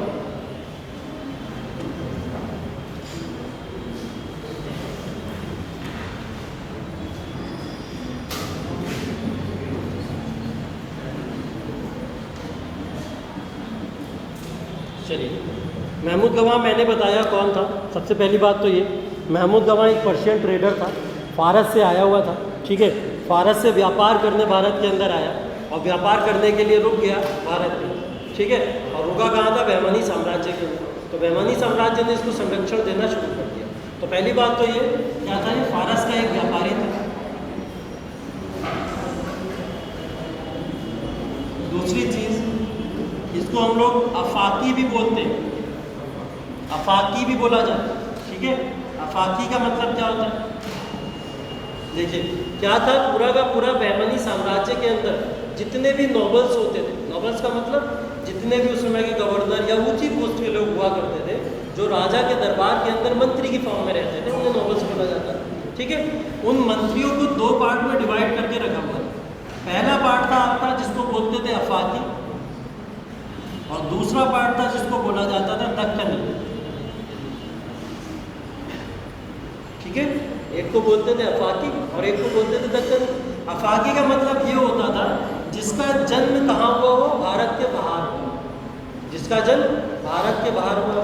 अब जैसे ये फारस से थे, तो फारस से होने की वजह से इसको अफाकी बोला जाता है। ठीक है, और जिनका जन्म भारत के अंदर ही हुआ हो वो लोग कौन कहलाएंगे? दक्कनी कहलाएंगे। ठीक है, तो जिनका जन्म भारत में होता था, ऐसे ऑफिसर्स का जब अपॉइंटमेंट होता था तो वो लोग कौन कहलाते थे? दक्कनी कहलाया करते थे। इसलिए इसको क्या बोलते हैं हम लोग? अफाकी बोलते हैं। चलिए तीसरा, हाँ क्या हो गया? तेज से बोलो।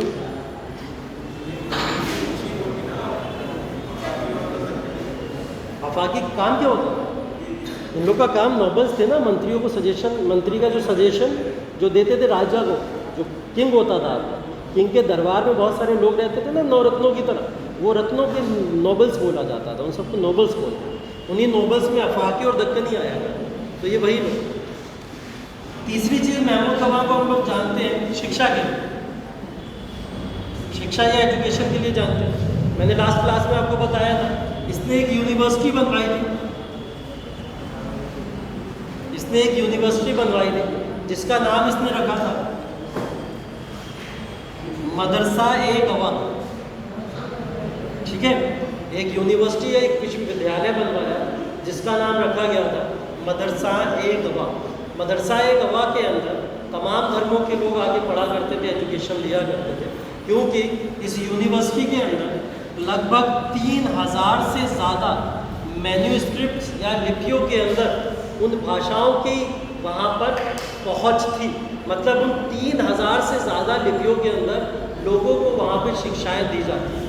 अब उन 3000 भाषाओं की बात अगर हम लोग करें तो वो भाषाओं के अंदर भारत की बहुत सारी भाषाएँ आ जाएंगी, जिसके अंदर संस्कृत, तेलुगु, मलयालम, कन्नड़, ये तमाम भाषाओं को भी ले लीजिए आप, और भारत के बाहर की भी बहुत सारी भाषाएं जिसमें अरबी, फारसी, इस तरीके की भाषाएं भी उसमें सम्मिलित हो जाएंगी। तो 3000 से ज़्यादा मैन्यूस्क्रिप्ट, या आप इनको कह सकते हो पांडुलिपि या लिपि, ठीक है, उसके फॉर्म में यहाँ पे इन्होंने उसको यहाँ पे इंट्रोड्यूस किया था।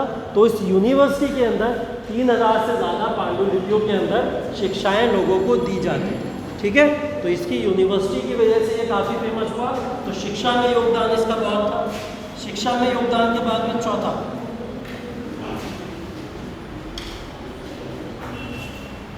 विजयनगर साम्राज्य के ऊपर आक्रमण किया।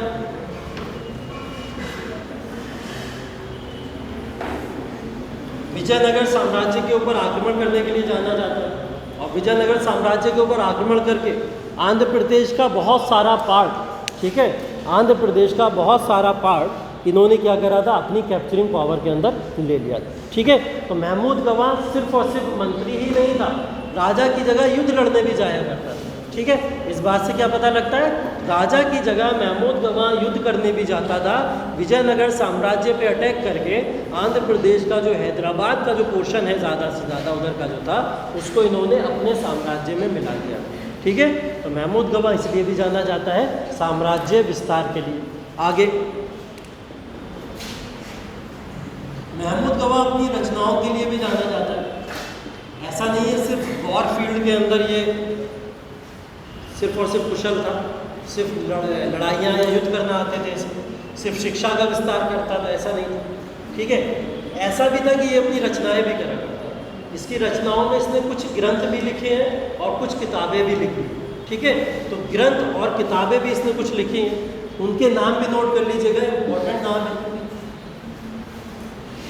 कुछ ग्रंथ और रचनाएं जो इसने की थी, उसमें पहला नाम है दीवाने अस्त्र। दीवाने अस्त्र, दीवाने अस्त्र इसकी रचना है, दीवाने अस्त्र।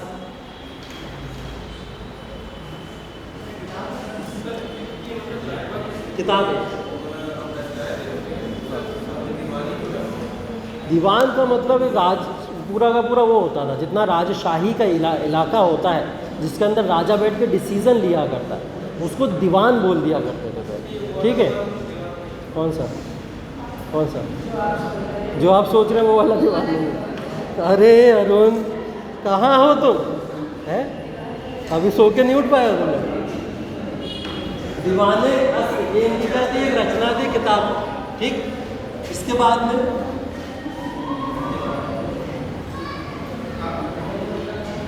दीवाने अख्त, दीवान ए अख्त, दूसरी रचना है दीवाने अख्त। ठीक, दीवाने अस्त्र, दीवाने अख्त, दीवाने अस्त्र, दीवाने अख्त। मतलब देखिए सबके अलग अलग हैं और सब रचनाओं के मतलब भी निकाले गए।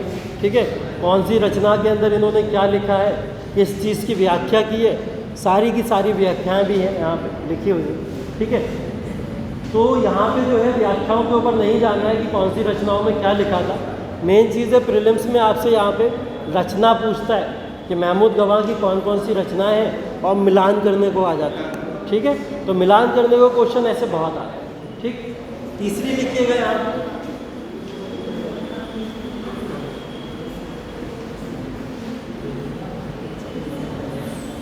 रियाजुद्दीन। तीसरी रचना है इनकी रियाजुद्दीन।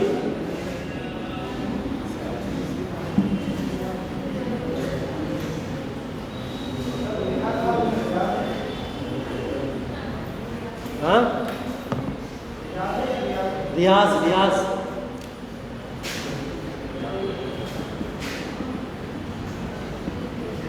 रियाजुद्दीन।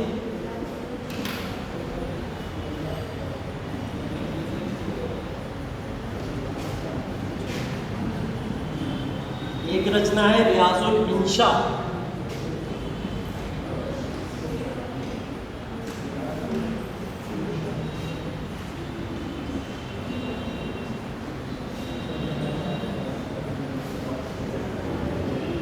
एक रचना है मनाजिरुल इंशा।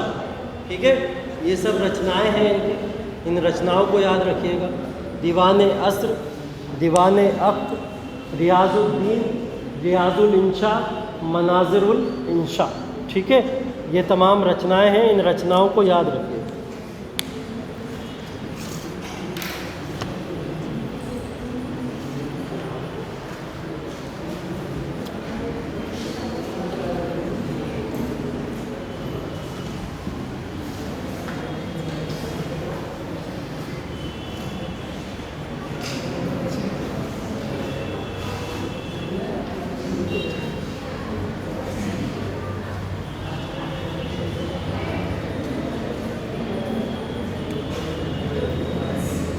अगला कार्य महमूद गवा का। अगला कार्य इन्होंने प्रशासन को जो था बहमानी साम्राज्य के प्रशासन को भी संभाला, और बहमानी साम्राज्य के प्रशासन को इन्होंने, देखिए ये काम राजा का होता है और ये काम कर कौन रहा है, एक मंत्री करता है। ठीक है, काम क्या था कि पूरे के पूरे जितने भी प्रांत थे बहमानी साम्राज्य के अंदर, उन प्रांतों को इसने 8 पार्ट में डिवाइड कर दिया। कितने पार्ट में? 8 पार्ट में डिवाइड कर दिया था, और हर पार्ट को इसने एक नाम दिया था जिसको हम लोग बोलते हैं तारफदार। क्या बोलते हैं? तारफदार। ठीक, डिपार्टमेंट्स जो थे इसके समय के, उसको प्रांत चलाया करते थे बहुत सारे, और प्रांतों का बंटवारा होना ज़रूरी था। किसी राजा ने भी ऐसा किया नहीं था। आपने विजयनगर के अंदर भी देखा, अमरनायक सिस्टम, प्रांत बटे हुए थे ना। ठीक है, उसी तरीके से बहमानी के अंदर कोई प्रांतों का डिवीज़न तो था, तो प्रांतों का डिवीज़न करने वाला महमूद गवा था। महमूद गवा ने 8 हिस्सों में प्रांतों का डिवीज़न किया पूरे बहमानी साम्राज्य के अंदर, और वो 8 प्रांतों को क्या बोला जाता था? तारफदार बोला जाता था। ठीक है, ये तारफदार सिस्टम क्या था, या तारफदार को क्या बोला जाता है? तारफदार सिस्टम वही है जो आप इक्ता सिस्टम पढ़ते हैं, तारफदार सिस्टम वही है जो आप न्यायकार व्यवस्था पढ़ते हैं। ठीक है, और अमरनायक जिसको आप लोग बोलते हैं। और तारफदार के अंदर भी यही होता था कि क्या करा जाता था, तारफदारों को यहाँ पे अपॉइंट कर लिया जाता था, जिनको एक नाम और दिया जाता है। तारफदार को इस समय सूबेदार बोलते थे। क्या बोलते थे? सूबेदार। सूबेदार अपॉइंट किए जाते थे, और एक सूबेदार एक तारफ के ऊपर रूल किया करता था। ठीक है, और वो क्या करा करता था, वहाँ से जितना भी कर होता था उस कर को कलेक्ट करता था, और कर का कलेक्ट करके प्रांतों और राज्यों में बंटवारा कर दिया करता था। ठीक, सूबेदार का काम क्या होता था? कर को कलेक्ट करना, कलेक्ट करके प्रांतों और सीधे सीधे सेंटर जो एडमिनिस्ट्रेशन है, राजा है, उसके बीच में बंटवारा कर दिया करता था। ठीक है, तो ये सूबेदार या तारफदार इस समय में इसका काम रहता था, और सूबेदार इस समय में ये किया करता था। ठीक है, करों का जो बंटवारा होता था, वो करों का बंटवारा यहाँ पे राज्य और सेंटर, या आप लोग केंद्र हैं, उनके बीच में करना होता था। ठीक है, इसके अलावा दूसरी चीज़ अगर आपको याद रखनी है, वो चीज़ ये याद रखिए कि इस समय जो भी सूबेदार या तारफदार को जो भी सैलरी मिला करती थी, ठीक है, उनको सैलरी भी तो मिलेगी, वो सैलरी 2 तरीके से मिलती थी। एक तो कैश या काइंड। कैश या काइंड का मतलब या तो नकदी मिला करती थी, ठीक, या फिर आप भूमि के बदले में भूमि ले लीजिए। ठीक है, अनाज के बदले में अनाज ले लीजिए। इस तरीके से भी सैलरी दी जाती थी। ठीक है, तो सैलरी इनको कैश और काइंड के फॉर्म में मिलती थी। एक सिस्टम और इस समय में इसने इंट्रोड्यूस किया, उसको बोलते थे खालसा।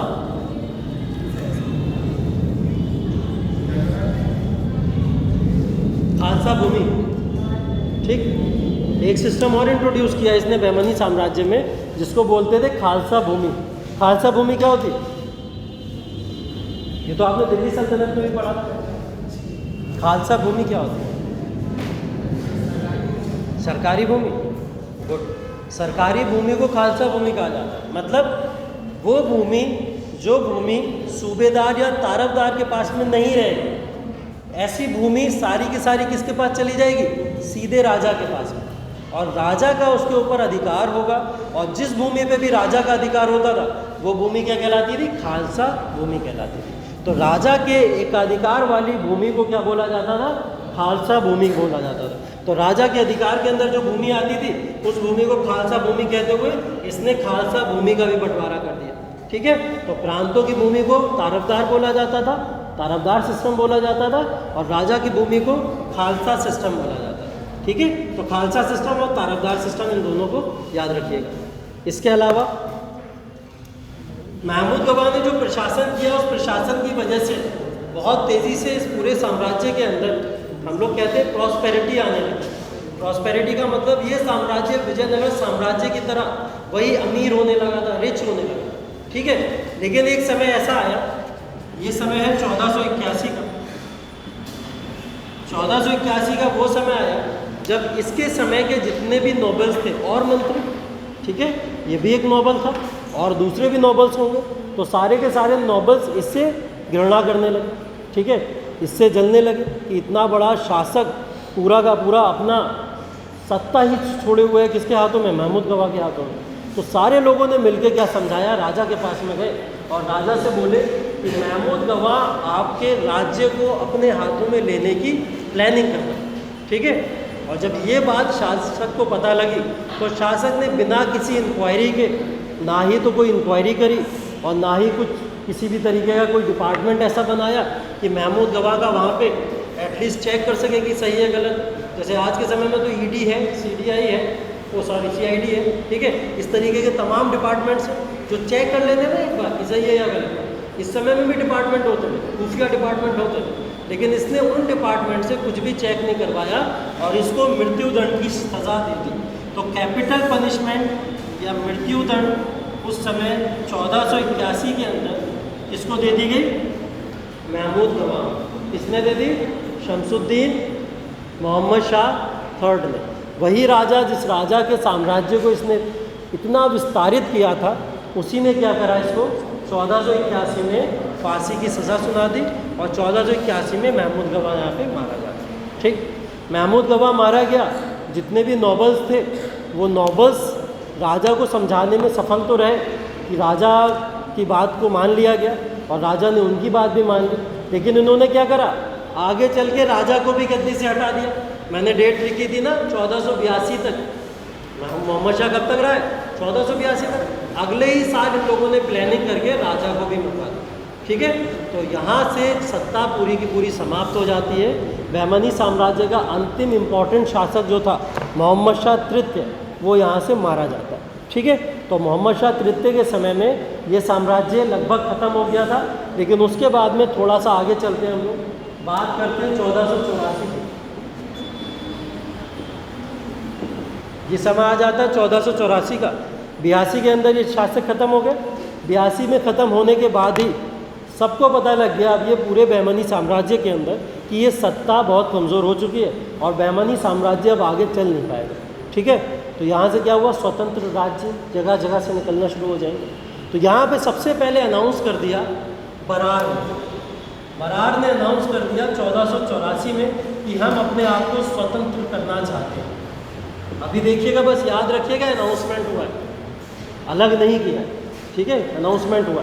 तो 1484 में जैसे ही ये सत्ता खत्म हुई, अनाउंसमेंट हो गया बरार स्वतंत्र होना चाहता है और बरार ने अपनी स्वतंत्रता की घोषणा कर दी, लेकिन अभी स्वतंत्र नहीं हुआ। उस स्वतंत्रता के बारे में बताऊँ। अभी सिर्फ इतना बता रहा हूँ कि देखिए इस साम्राज्य के ख़त्म होने के बाद में कैसे यहाँ पे स्वतंत्र राज्य तुरंत उत्पन्न होना शुरू हो जाता है। ठीक है, तो ये साम्राज्य यहाँ पे विकसित हुआ और तुरंत यहाँ पे एक नए साम्राज्य की घोषणा होना शुरू हुई। ठीक, इसके आगे की बात करें तो बोला जाता है कि बहमनी साम्राज्य का अंतिम शासक, जिसका नाम है करीमुल्लाह, नाम याद रखिएगा, करीमुल्लाह। ठीक है, करीमुल्लाह अंतिम शासक था जिसने यहाँ पे साम्राज्य की नींव संभाली। ठीक है, बोला जाता है कि करीमुल्लाह 1527 तक यहाँ पे रूल करता है। बीच में क्या हुआ, 1484 से लेकर 1527 तक बहुत सारे शासक आते गए जाते गए। कुछ इम्पोर्टेंट नहीं है किसी के भी शासनकाल में। इम्पोर्टेंट किसके शासनकाल में? करीमुल्लाह। क्योंकि करीमुल्लाह के शासनकाल के दौरान यहाँ जो मैंने लिखा था पहला वाला बहमनी साम्राज्य का विघटन, तो बहमनी साम्राज्य यहाँ पे ख़त्म हो गया और दूसरा बहमनी साम्राज्य यहाँ से शुरू हो जाता है, जिसको हम लोग स्वतंत्र राज्य के फॉर्म में जानते हैं। ठीक है, 1484 में पहली बार डिक्लेरेशन हुआ था कि बरार एक स्वतंत्र राज्य बनेगा। ठीक है, 1484 से लेकर कहानी चलती रही कब तक? 1527 तक। और 1527 तक तमाम राज्यों ने बीच बीच में अपने आप को स्वतंत्र कर लिया। ठीक है, तो 1527 में करीमुल्लाह अंतिम शासक बना और इसके समय में ही बहमनी साम्राज्य का विघटन हो गया। अगर पूछा जाए बहमनी साम्राज्य का अंतिम शासक कौन था, तो वो करीमुल्लाह था, जिसके समय में बहमनी साम्राज्य का विघटन हो गया। ठीक है, बहमनी साम्राज्य का पहला पार्ट यहाँ पे ख़त्म हो जाता है। बहमनी साम्राज्य, जो साम्राज्य यहाँ पे शुरू हुआ था, उस साम्राज्य का यहाँ पे विघटन हो जाता है। किसके समय में शुरू हुआ बहमनी साम्राज्य? अलाउद्दीन, हसन शाह। और ख़त्म किसके समय में हो गया? करीमुल्लाह के काल में ख़त्म हो गया। ठीक है, तो इस पूरी कहानी को याद रखिएगा विद फैक्ट्स। जो फैक्ट्स मैंने बीच में बताए हैं। हाँ, बहमनी साम्राज्य के विघटन के लिए जिम्मेदार कौन थे? वहीं के मंत्री या नोबल्स थे, क्योंकि महमूद गवाह का जाना ही इस साम्राज्य के पूरी तरीके से डिग्रेडेशन का कारण बनता है। ठीक है, तो महमूद गवाह इतना इम्पोर्टेंट शासक था कि जिसके बाद में बहमनी साम्राज्य ज़्यादा समय तक नहीं चल पाया। ठीक, चलिए बहमनी साम्राज्य के दूसरे पार्ट में चलते हैं।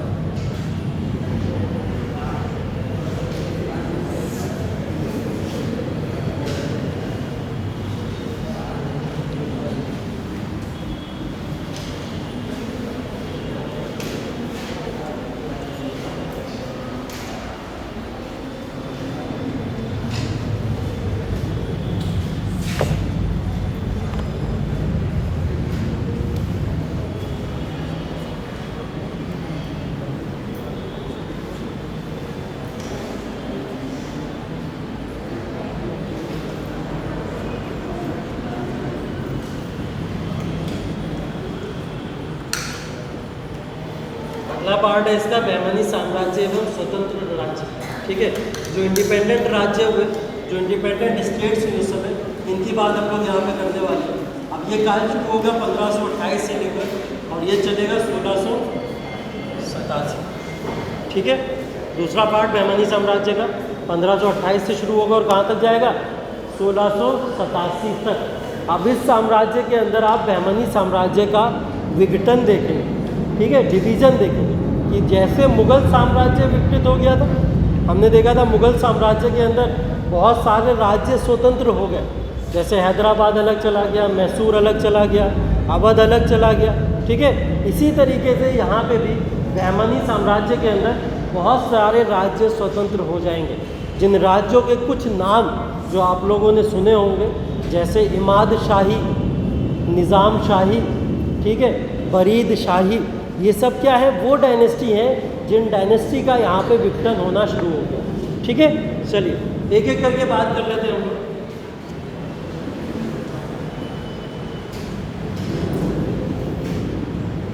सबसे पहले बात करते हैं बरार की। सबसे पहले बात करते हैं बरार। ठीक है, कुछ राज्यों को 5 पार्ट में डिवाइड करने वाले हैं हम लोग। उन राज्यों में सबसे पहले बात करने जा रहे हैं बरार। ठीक है, बरार कहाँ पे पड़ता है? महाराष्ट्र, पता है सबको? महाराष्ट्र के अंदर एक राज्य जो स्वतंत्र हुआ। ठीक, बरार जो स्वतंत्र हुआ था जिस समय, मैंने बताया था आपको 1484 में इन्होंने यहाँ पे अनाउंस कर दिया था, एक स्टेटमेंट दे दिया था, एक घोषणा कर दी थी कि बरार एक स्वतंत्र राज्य बनने वाला है। ठीक, फाइनली ये पॉसिबल कब हो गया? 1490। 1490 में बरार एक स्वतंत्र राज्य बन गया। सिर्फ 6 साल हुए और 6 साल के अंदर बरार क्या है? एक स्वतंत्र राज्य बन चुका है। ठीक है, तो बरार से रिलेटेड ये बात को याद रखिएगा। बरार के अंदर जो डायनेस्टी आई,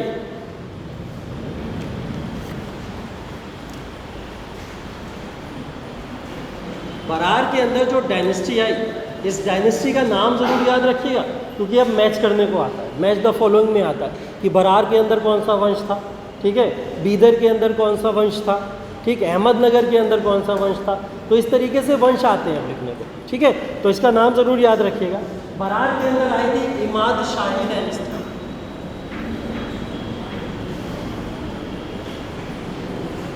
कौन सी डायनेस्टी है बरार के अंदर? इमाद शाही डायनेस्टी, ठीक है।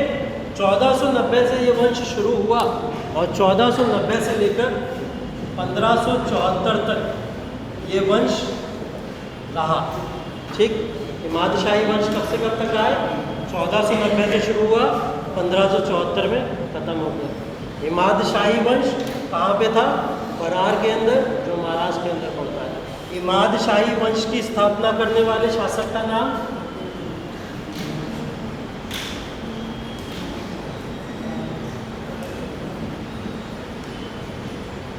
फतेहुल्लाह इमाद शाह। क्या नाम है? फतेहुल्लाह इमाद शाह। नाम में इमाद शाही है तो वहाँ से लॉजिक आप लोग लगा सकते हैं कि फतेहुल्लाह इमाद शाह ने इमाद शाही वंश की स्थापना करी, ठीक है। ये हम लोग बहमनी साम्राज्य के 5 राजवंशों की बातें कर रहे हैं जो स्वतंत्र हो गए थे बहमनी साम्राज्य से, जिसमें पहला राजवंश है इमाद शाही वंश, ठीक। कहाँ पे था ये? बरार के अंदर था। कब शुरू हुआ था? 1490 में। अंत कब हो गया इसका? 1574 के, ठीक है। किसने शुरू किया था? फतेहुल्लाह इमाद शाह, ठीक। फतेहुल्लाह इमाद शाह ने इसको शुरू किया था, ठीक। 1574 में मैंने बोला अंत हो गया इसका, तो 1574 में इसका अंत कैसे हुआ था? 1574 में इसका अंत ऐसे हुआ था कि इस पूरी की पूरी इमाद शाही डायनेस्टी को अहमदनगर के जो राजा था, अहमदनगर राज्य ने इसको अपने राज्य में मिला दिया, ठीक है। अहमदनगर राज्य ने इसको अपने राज्य के अंदर मिला लिया था 1574 के अंदर। तो ये राजवंश समाप्त हुआ। राजवंश शुरू हुआ कब? 1490 के अंदर। 1490 में जब ये राजवंश शुरू हुआ तो इसको फतेहुल्लाह इमाद शाह ने शुरू किया था। राजवंश का अंत कैसे हो गया? इसको अहमदनगर राज्य ने अपने राज्य में मिला लिया, इस वजह से इसका अंत हो, ठीक है। अंत में ये याद रखिएगा। दूसरा राज्य बात करने वाले हम लोग, वो है बीजापुर। बीजापुर कहाँ पड़ता है? कर्नाटका।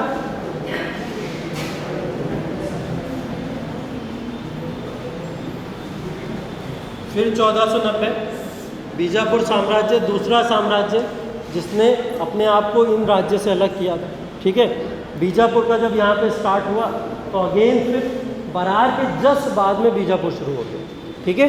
जैसे बरार ने अपने आप को अलग किया तो बरार के बाद में बीजापुर वाले भी आगे आ गए और बीजापुर ने भी अपने आप को अलग कर दिया, ठीक है। बीजापुर की डायनेस्टी कर्नाटका के अंदर थी, ठीक है। पूरा कर्नाटका राज्य इनके अंदर आता है और इस डायनेस्टी को नाम दिया जाता है आदिल शाही डायनेस्टी। क्या नाम दिया जाता है? आदिल शाही डायनेस्टी। अब आदिल शाही नाम दिया जा रहा है तो मतलब किसी आदिल शाह ने शुरू किया होगा, ठीक है। तो इसको शुरू करने वाले जो थे उनका नाम था यूसुफ आदिल शाह। इस डायनेस्टी को शुरू करने वाले कौन है? यूसुफ आदिल शाह, ठीक है। यूसुफ आदिल शाह ने इस डायनेस्टी को शुरू किया, इस राजवंश को शुरू किया, ठीक है। बोला जाता है कि यूसुफ आदिल शाही जो थे यहाँ पे शिया संप्रदाय से बिलोंग किया करते थे। शिया संप्रदाय जैसे तमाम धर्मों के अंदर 2-2 संप्रदाय देखते हैं बटे हुए, ऐसे इस्लाम के अंदर भी 2 संप्रदाय हैं, एक सुन्नी संप्रदाय और एक शिया संप्रदाय, ठीक है। तो एक शिया संप्रदाय से ये बिलोंग किया करते थे। ऐसा क्वेश्चन क्योंकि पूछा गया है इसलिए मैं बता रहा हूँ, वरना कोई लॉजिक नहीं बताने का। यूसुफ आदिल शाह एक शिया संप्रदाय से बिलोंग किया करते थे। इन्होंने इस राजवंश की स्थापना करी थी कर्नाटका के अंदर, इसलिए इसको आदिल शाही डायनेस्टी के नाम से हम लोग जानते हैं, ठीक है। 1490 में शुरू हुआ था ये और इसका अंत हो गया 1686 में।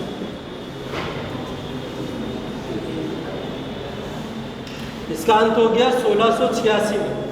1686 में जब इसका अंत हुआ, इसको अंत करने वाले कौन थे? मुगल्स थे। अंत किसके द्वारा किया गया? मुगलों के द्वारा। बताइए कौन मुगल शासक है इस समय? औरंगजेब। Very good. औरंगजेब इस समय में शासक था जिसने इसको अपने राज्य में मिला लिया। ठीक है, तो औरंगजेब ने यहाँ पे इसको अपने राज्य के अंदर मिला लिया, तो बीजापुर का समापन इस दौरान हो गया, इस तरीके से हो गया।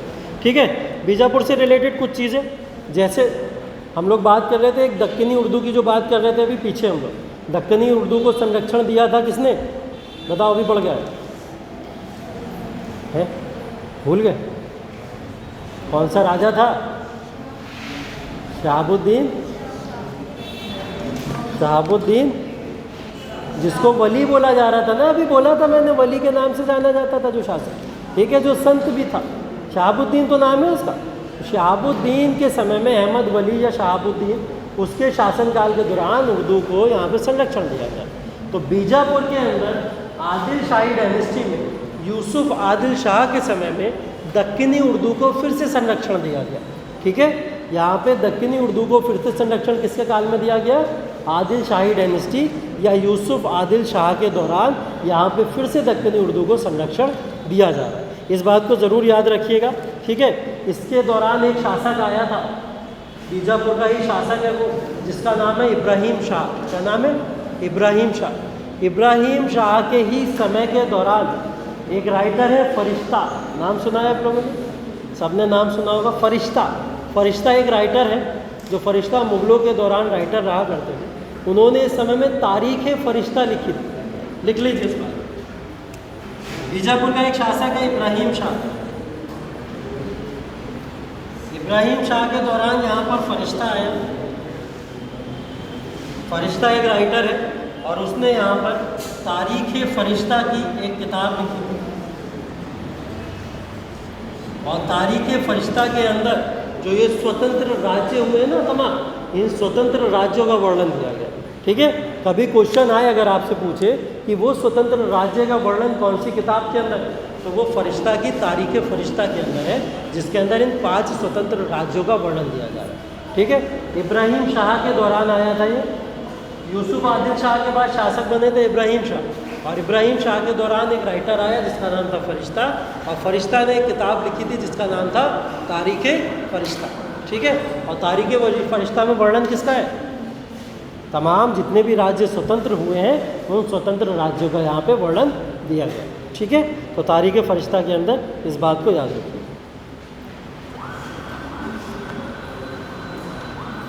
इब्राहिम शाह को जगत गुरु के नाम से जाना जाता है, कभी कभी क्वेश्चन हो सकता है पूछ लिया जाए। ठीक है, जगत गुरु के नाम से इनको जाना जाता है, क्योंकि ये जो थे अपने आप को अबला बाबा बोला करते थे। ठीक है, अबला बाबा के नाम से अपने आप को पुकारा करते थे, और इसी वजह से इनको एक नाम मिल गया था जगत गुरु। किसको? यही इब्राहिम शाह। इब्राहिम शाह जो आदिल शाह के बाद में रूल करने आए, इनको जगत गुरु के नाम से भी जाना जाता है या अबला बाबा के नाम से भी जाना जाता है। ठीक है, तो इसका मतलब यही है, थोड़ा बहुत सूफीज़म या संतों की भाषाओं को जानते थे, उसको स्वीकार करते थे, और उसी सब में रहन सहन इनका हुआ करता था, इसलिए इनको इस नाम से जाना जाता है। ठीक है,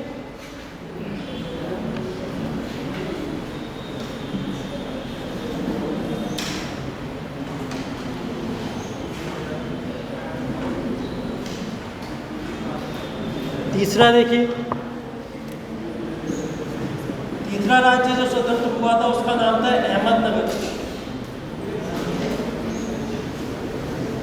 तीसरा राज्य अहमदनगर। अहमदनगर कहाँ पड़ता है? महाराष्ट्र। अहमदनगर महाराष्ट्र। ठीक है, तो अहमदनगर जो यहाँ पे था, अहमदनगर की जो डायनेस्टी यहाँ पे बनी, उस डायनेस्टी का नाम था निज़ाम शाही।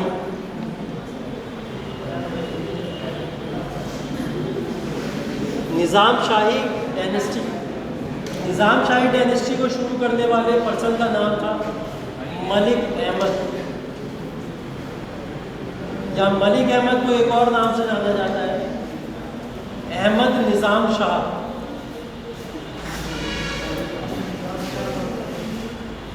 ठीक है, मलिक अहमद या अहमद निज़ाम शाह। ठीक, इन दो नाम से इनको जाना जाता है, इन दो नाम से इनको जाना जाता है, मलिक अहमद या अहमद निज़ाम शाह। ठीक है, ये दोनों नाम किसके हैं? सेम पर्सन है जिसने निज़ाम शाही डायनेस्टी को शुरू किया। अगेन फिर निज़ाम शाही डायनेस्टी कब से शुरू हुई? फिर ये 1490 से शुरू हुई है। कब से शुरू हुई है? 1490 से। अभी 3 वंश मैंने आपको बता दिए, तीनों वंश कब शुरू हुए? 1490। ठीक है, तीनों वंश का नाम याद रखिए, तीनों 1490 में शुरू हुए। ये 1490 में शुरू होकर 1633 में समाप्त हुआ। समाप्त किया गया फिर से मुगलों के द्वारा। कौन है मुगल शासक? कौन है मुगल शासक? अरे औरंगजेब कब तक शासन करेगा? है जहांगीर या शाहजहां में से? शाहजहां था इसे।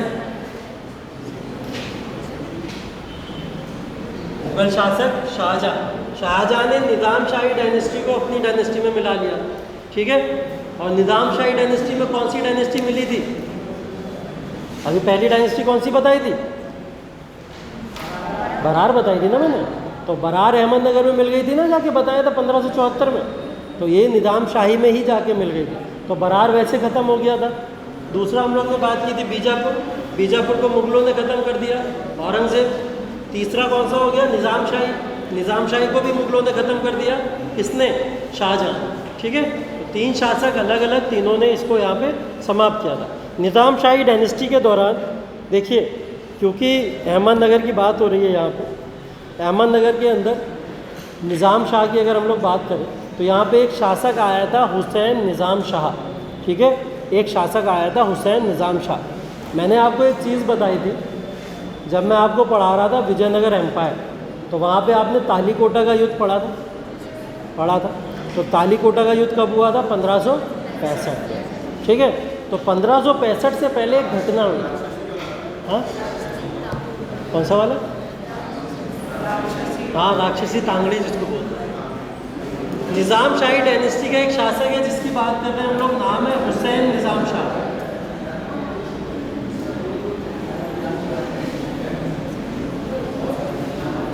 हुसैन निज़ाम शाह के ऊपर एक अटैक हुआ, और ये अटैक था 1562 में। कब का था? 1562। ठीक, तो रोक दिया करो ना, बोल दिया करो। मुझे लगा तुम तो लोग लिखते चलो, बोल दिया। अच्छा, चलो लंबी लंबी सांसें ले लेके पढ़ा दूँगा। ठीक है, रुक के पढ़ा दो। कहाँ तक लिख लिया? अहमदनगर निज़ाम शाही। ठीक है, मलिक अहमद ने इसको शुरू किया था। अहमद निज़ाम शाह इसके शासक, या मलिक अहमद को इसका शासक माना जाता है। ये 1490 में शुरू हुआ और 1633 में ख़त्म हुआ। 1633 में इसको ख़त्म करने वाले मुग़ल थे, और मुग़लों में किसने ख़त्म किया था? शाहजहां ने ख़त्म किया था। ठीक है, चलिए। इसके बाद में मैं एक चीज़ बता रहा था आपको कि इसके बाद में एक शासक आए थे इसी डायनेस्टी, इसी वंश के अंदर, जिनका क्या नाम था? हुसैन निज़ाम शाह। ठीक है, हुसैन निज़ाम शाह। हुसैन निज़ाम शाह के दौरान एक आक्रमण हुआ, एक अटैक हुआ। कब? 1562 में एक अटैक हुआ हुसैन निज़ाम शाह के कार्यकाल के दौरान। ये अटैक क्या था? इस अटैक के बारे में बता देता हूँ। इस अटैक को करने वाले 3 शासक थे जिन्होंने अहमदनगर के ऊपर अटैक किया। ठीक है, एक ही नाम, एक ही पर्सन। ठीक है, तो 1562 में एक अटैक हुआ। 3 पावर ने मिलकर अहमदनगर के ऊपर अटैक किया था। उसमें पहली पावर तो नो डाउट कौन थी? विजयनगर। पहली पावर कौन थी? विजयनगर। दूसरी पावर थी गोलकोंडा। कौन सी थी? गोलकोंडा। और तीसरी पावर थी बीजापुर। ठीक, अभी मैं ये लिख के भी बता दूंगा, आप पहले सिर्फ कहानी सुन लो। ठीक, 1562 के अंदर क्या हुआ? एक अटैक हुआ अहमदनगर के ऊपर, और अटैक क्या किसने किया था? बीजापुर ने किया था, गोलकोंडा ने किया था, और विजयनगर ने किया था। इन 3 पावर ने इनके ऊपर मिलकर अटैक किया। अटैक क्यों किया गया था? विजयनगर को एम्पायर में मेन इनका फोकस था अहमदनगर एम्पायर को लूटना। क्या था? अहमदनगर एम्पायर को लूटना। तो ये लोग चाहते थे अहमदनगर एम्पायर को लूटना। इन्होंने लूटने के पर्पज़ से अटैक किया, और अटैक करके अहमदनगर को बुरी तरीके से लूटा गया। ठीक है, कब की बात है? 1562। ठीक, हुसैन निज़ाम शाही डायनेस्टी का अगला शासक है, ठीक है, अगला शासक। हाँ हाँ, इसके बाद में ये शासन करते आया था, ठीक है, जिसके दौरान एक अटैक हुआ 1562। अब देखिए अटैक तो हो गया, अटैक होने के बाद में क्या हुआ कि अहमद शाह जो थे, इनकी हम लोग बात कर रहे हैं हुसैन निज़ाम शाह या हुसैन अहमद शाह, इनके दौरान क्या हुआ, जब 1562 में अटैक हुआ तो 1562 के अटैक में इनका जो पर्सनल एंगल बन गया वो बन गया विजयनगर के साथ। ये गए, इन्होंने गोलकोंडा से भी क्या करे, शांति समझौता कर लिया, इन्होंने बीजापुर के साथ में भी शांति समझौता कर लिया। इन्होंने बोला विजयनगर को बर्बाद करना है पूरी तरीके से, और विजयनगर को बर्बाद करने के लिए सारे राज्यों को इन्होंने मिलाना शुरू कर दिया।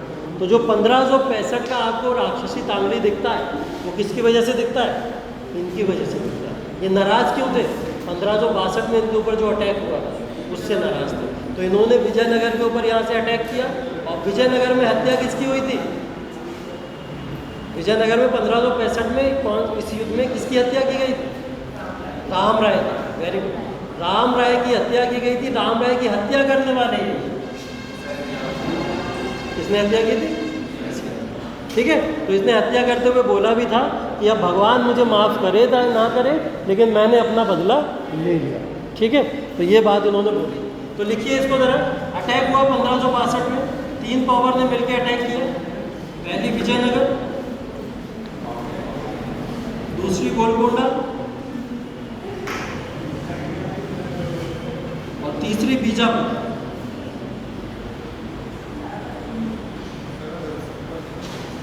ठीक है, इन 3 पावर्स ने मिलकर अटैक किया निज़ाम शाही डायनेस्टी के ऊपर या अहमदनगर के ऊपर, ठीक है, जिसका बदला इन्होंने कब लिया, 1565 में तालीकोटा के बैठे, ठीक है। बस यही कहानी है।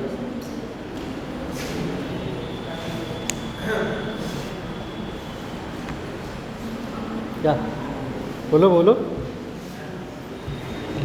2 और बच्चे पढ़िए। समझ गए हम तुम्हारी भावनाएं, समझ हम तुम्हारी भावनाएं समझ।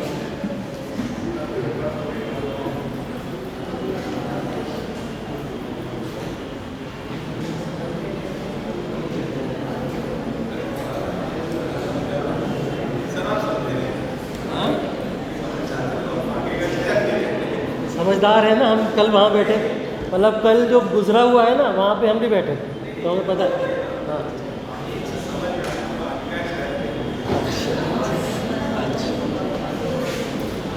14 3 साम्राज्य हो गए। 3 साम्राज्य में कौन कौन सी डायनेस्टी हो गई, नाम बताइए जल्दी से। पहली डायनेस्टी बराड़ डायनेस्टी का नाम है इमाद शाही। दूसरी डायनेस्टी का नाम आदिल शाही। तीसरी डायनेस्टी का नाम निज़ाम शाही। चलिए चौथी डायनेस्टी के ऊपर आते हैं।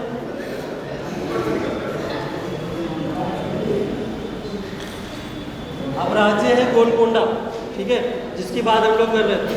ठीक, उस गोलकोंडा के अंदर एक डायनेस्टी यहाँ पे बनी जिसका नाम था कुतुब शाही डायनेस्टी। गोलकोंडा कुतुब शाही डायनेस्टी कहाँ पड़ता है गोलकोंडा? कौन सी जगह है आज के समय में? हैदराबाद।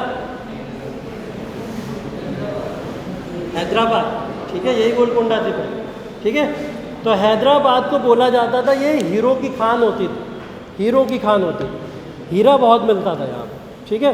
तो इस राजवंश को शुरू करते ही ये बात तो पता लग गई सबसे अमीर राजवंश है, हीरो का बहुत बढ़िया व्यापार होता था, तमाम राज्य इसके साथ व्यापार भी किया करते थे, ठीक। तो ये बात तो याद रखिए। गोलकोंडा या कुतुब शाही की डायनेस्टी को बसाने वाले जो थे उनका नाम था कुली कुतुब शाह।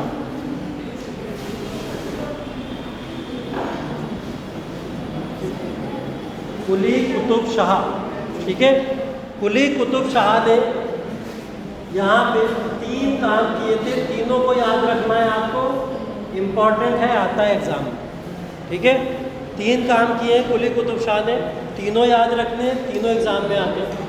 पहला है गोलकोंडा फोर्ट। गोलकोंडा फोर्ट मतलब गोलकोंडा का किला किसने बनवाया? कुली कुतुब शाह ने बनवाया। कहाँ है ये? हैदराबाद के अंदर है। दूसरी चीज़ हैदराबाद सिटी को बसाने वाला कुली कुतुब शाह। हैदराबाद सिटी को बसाने वाला कुली कुतुब शाह, क्योंकि हैदराबाद पहले भाग्यनगर के नाम से जाना जाता था। किसके नाम से जाना जाता था? भाग्यनगर। हैदराबाद को हैदराबाद बनाने वाला कौन था? कुली कुतुब शाह। तीसरी चीज़, चार मीनार।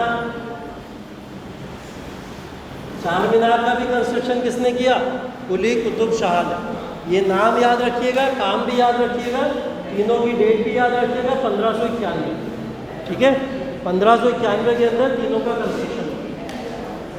तो कुली कुतुब शाह जिसने गोलकोंडा के अंदर कुतुबशाही डायनेस्टी शुरू की, उसने यहाँ पे 3 चीज़ों का निर्माण करवाया था। पहला गोलकोंडा का किला था, दूसरा हैदराबाद सिटी जो पहले भाग्यनगर के नाम से जानी जाती थी, आजकल न्यूज़ में चल रहा है, ठीक है, न्यूज़ में चल रही है ये बात, ये हैदराबाद का नाम चेंज करके भाग्यनगर होने की बात हो रही है, ठीक है। तो वो भाग्यनगर पहले जाना जाता था, इसलिए हो गई, इसलिए याद रखिएगा। तीसरा चार मीनार, ठीक है। इन तीनों जगहों को बसाने वाले कौन है? वो है गोलकोंडा के शासक कुली कुतुब शाह। हाँ, 1591, 1591। कुतुबशाही डायनेस्टी की शुरुआत हुई थी 1518 के अंदर। कुतुबशाही डायनेस्टी की शुरुआत हुई थी 1518। अभी तक तीनों बताई थी, कब हुई है? 1490। यहाँ पे डेट चेंज हो गई, यहाँ पे 1518 याद रखें। और ये सबसे लास्ट तक डायनेस्टी चली थी, अंतिम डायनेस्टी यही थी जो सबसे लास्ट तक रही, 1687 तक। 1518 से 1687, यही तो लिखा है मैंने, 1687 में ख़त्म। तो ये डायनेस्टी 1687 तक गई और ख़त्म हो गई। 1600 डायनेस्टी में किसके द्वारा ख़त्म की गई? मुगलों के द्वारा। और मुगलों में मुगल शासक कौन होगा? 1687 में बाबर होगा। अभी 86 में औरंगजेब बताया था ना तुम लोग, तो 87 में भी औरंगजेब।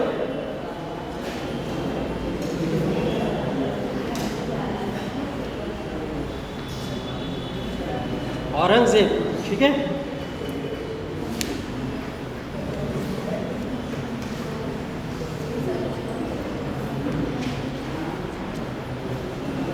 पांचवा और अंतिम,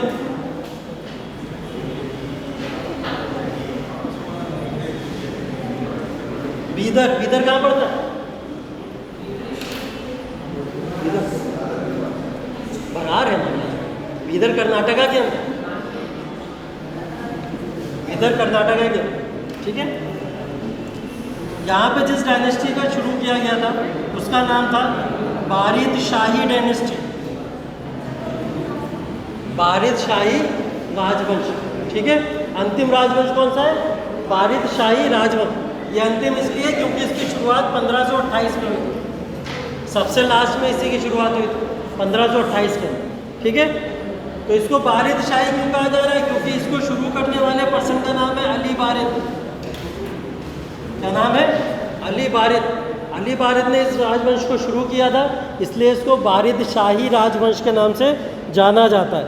और ये राजवंश अंतिम जो ख़त्म हो गया वो 1619 में ख़त्म हो गया। 1619 में ख़त्म होने का कारण क्या था? कि इसको बीजापुर के शासकों ने अपने साम्राज्य में मिला लिया था। किसने? बीजापुर के शासक है, तो बीजापुर के शासकों ने इसका अंत कर दिया और 1619 के अंदर ये साम्राज्य का विघटन हो गया, ठीक है। बीदर कर्नाटका के अंदर आज भी है उसी फॉर्म में, विलय हो गया था। हाँ, इसका विलय हो गया था बीजापुर के अंदर, ठीक है। बीजापुर के जो बीजापुर की डायनेस्टी थी ना, बीजापुर की डायनेस्टी थी, उस बीजापुर की डायनेस्टी के अंदर इसका विलय हो गया। तो बारिद डायनेस्टी को शुरू करने वाले अली बारिद है। अली बारिद को एक टाइटल दिया जाता है, इसको बोला जाता है दक्कन की लोमड़ी।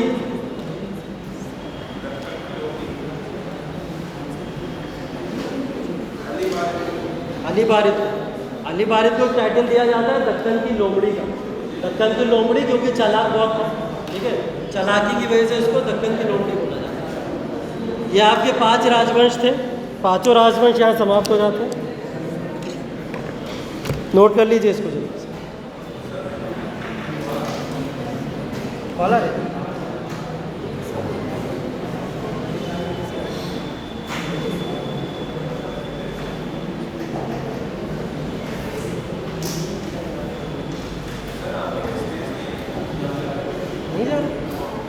इतना चाहिए? पेन ड्राइव भी है मेरे पास।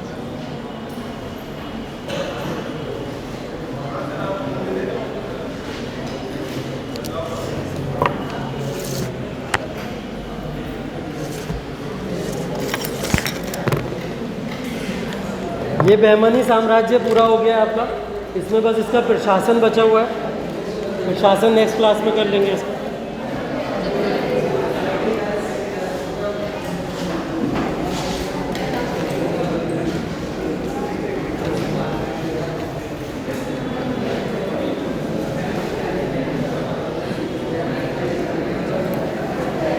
किसी के पास में वाइटनर है?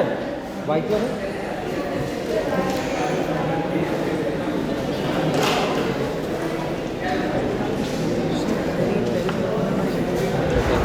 बताओ रोल नंबर। 227 नाम बताओ। सर हमारे क्या नाम है?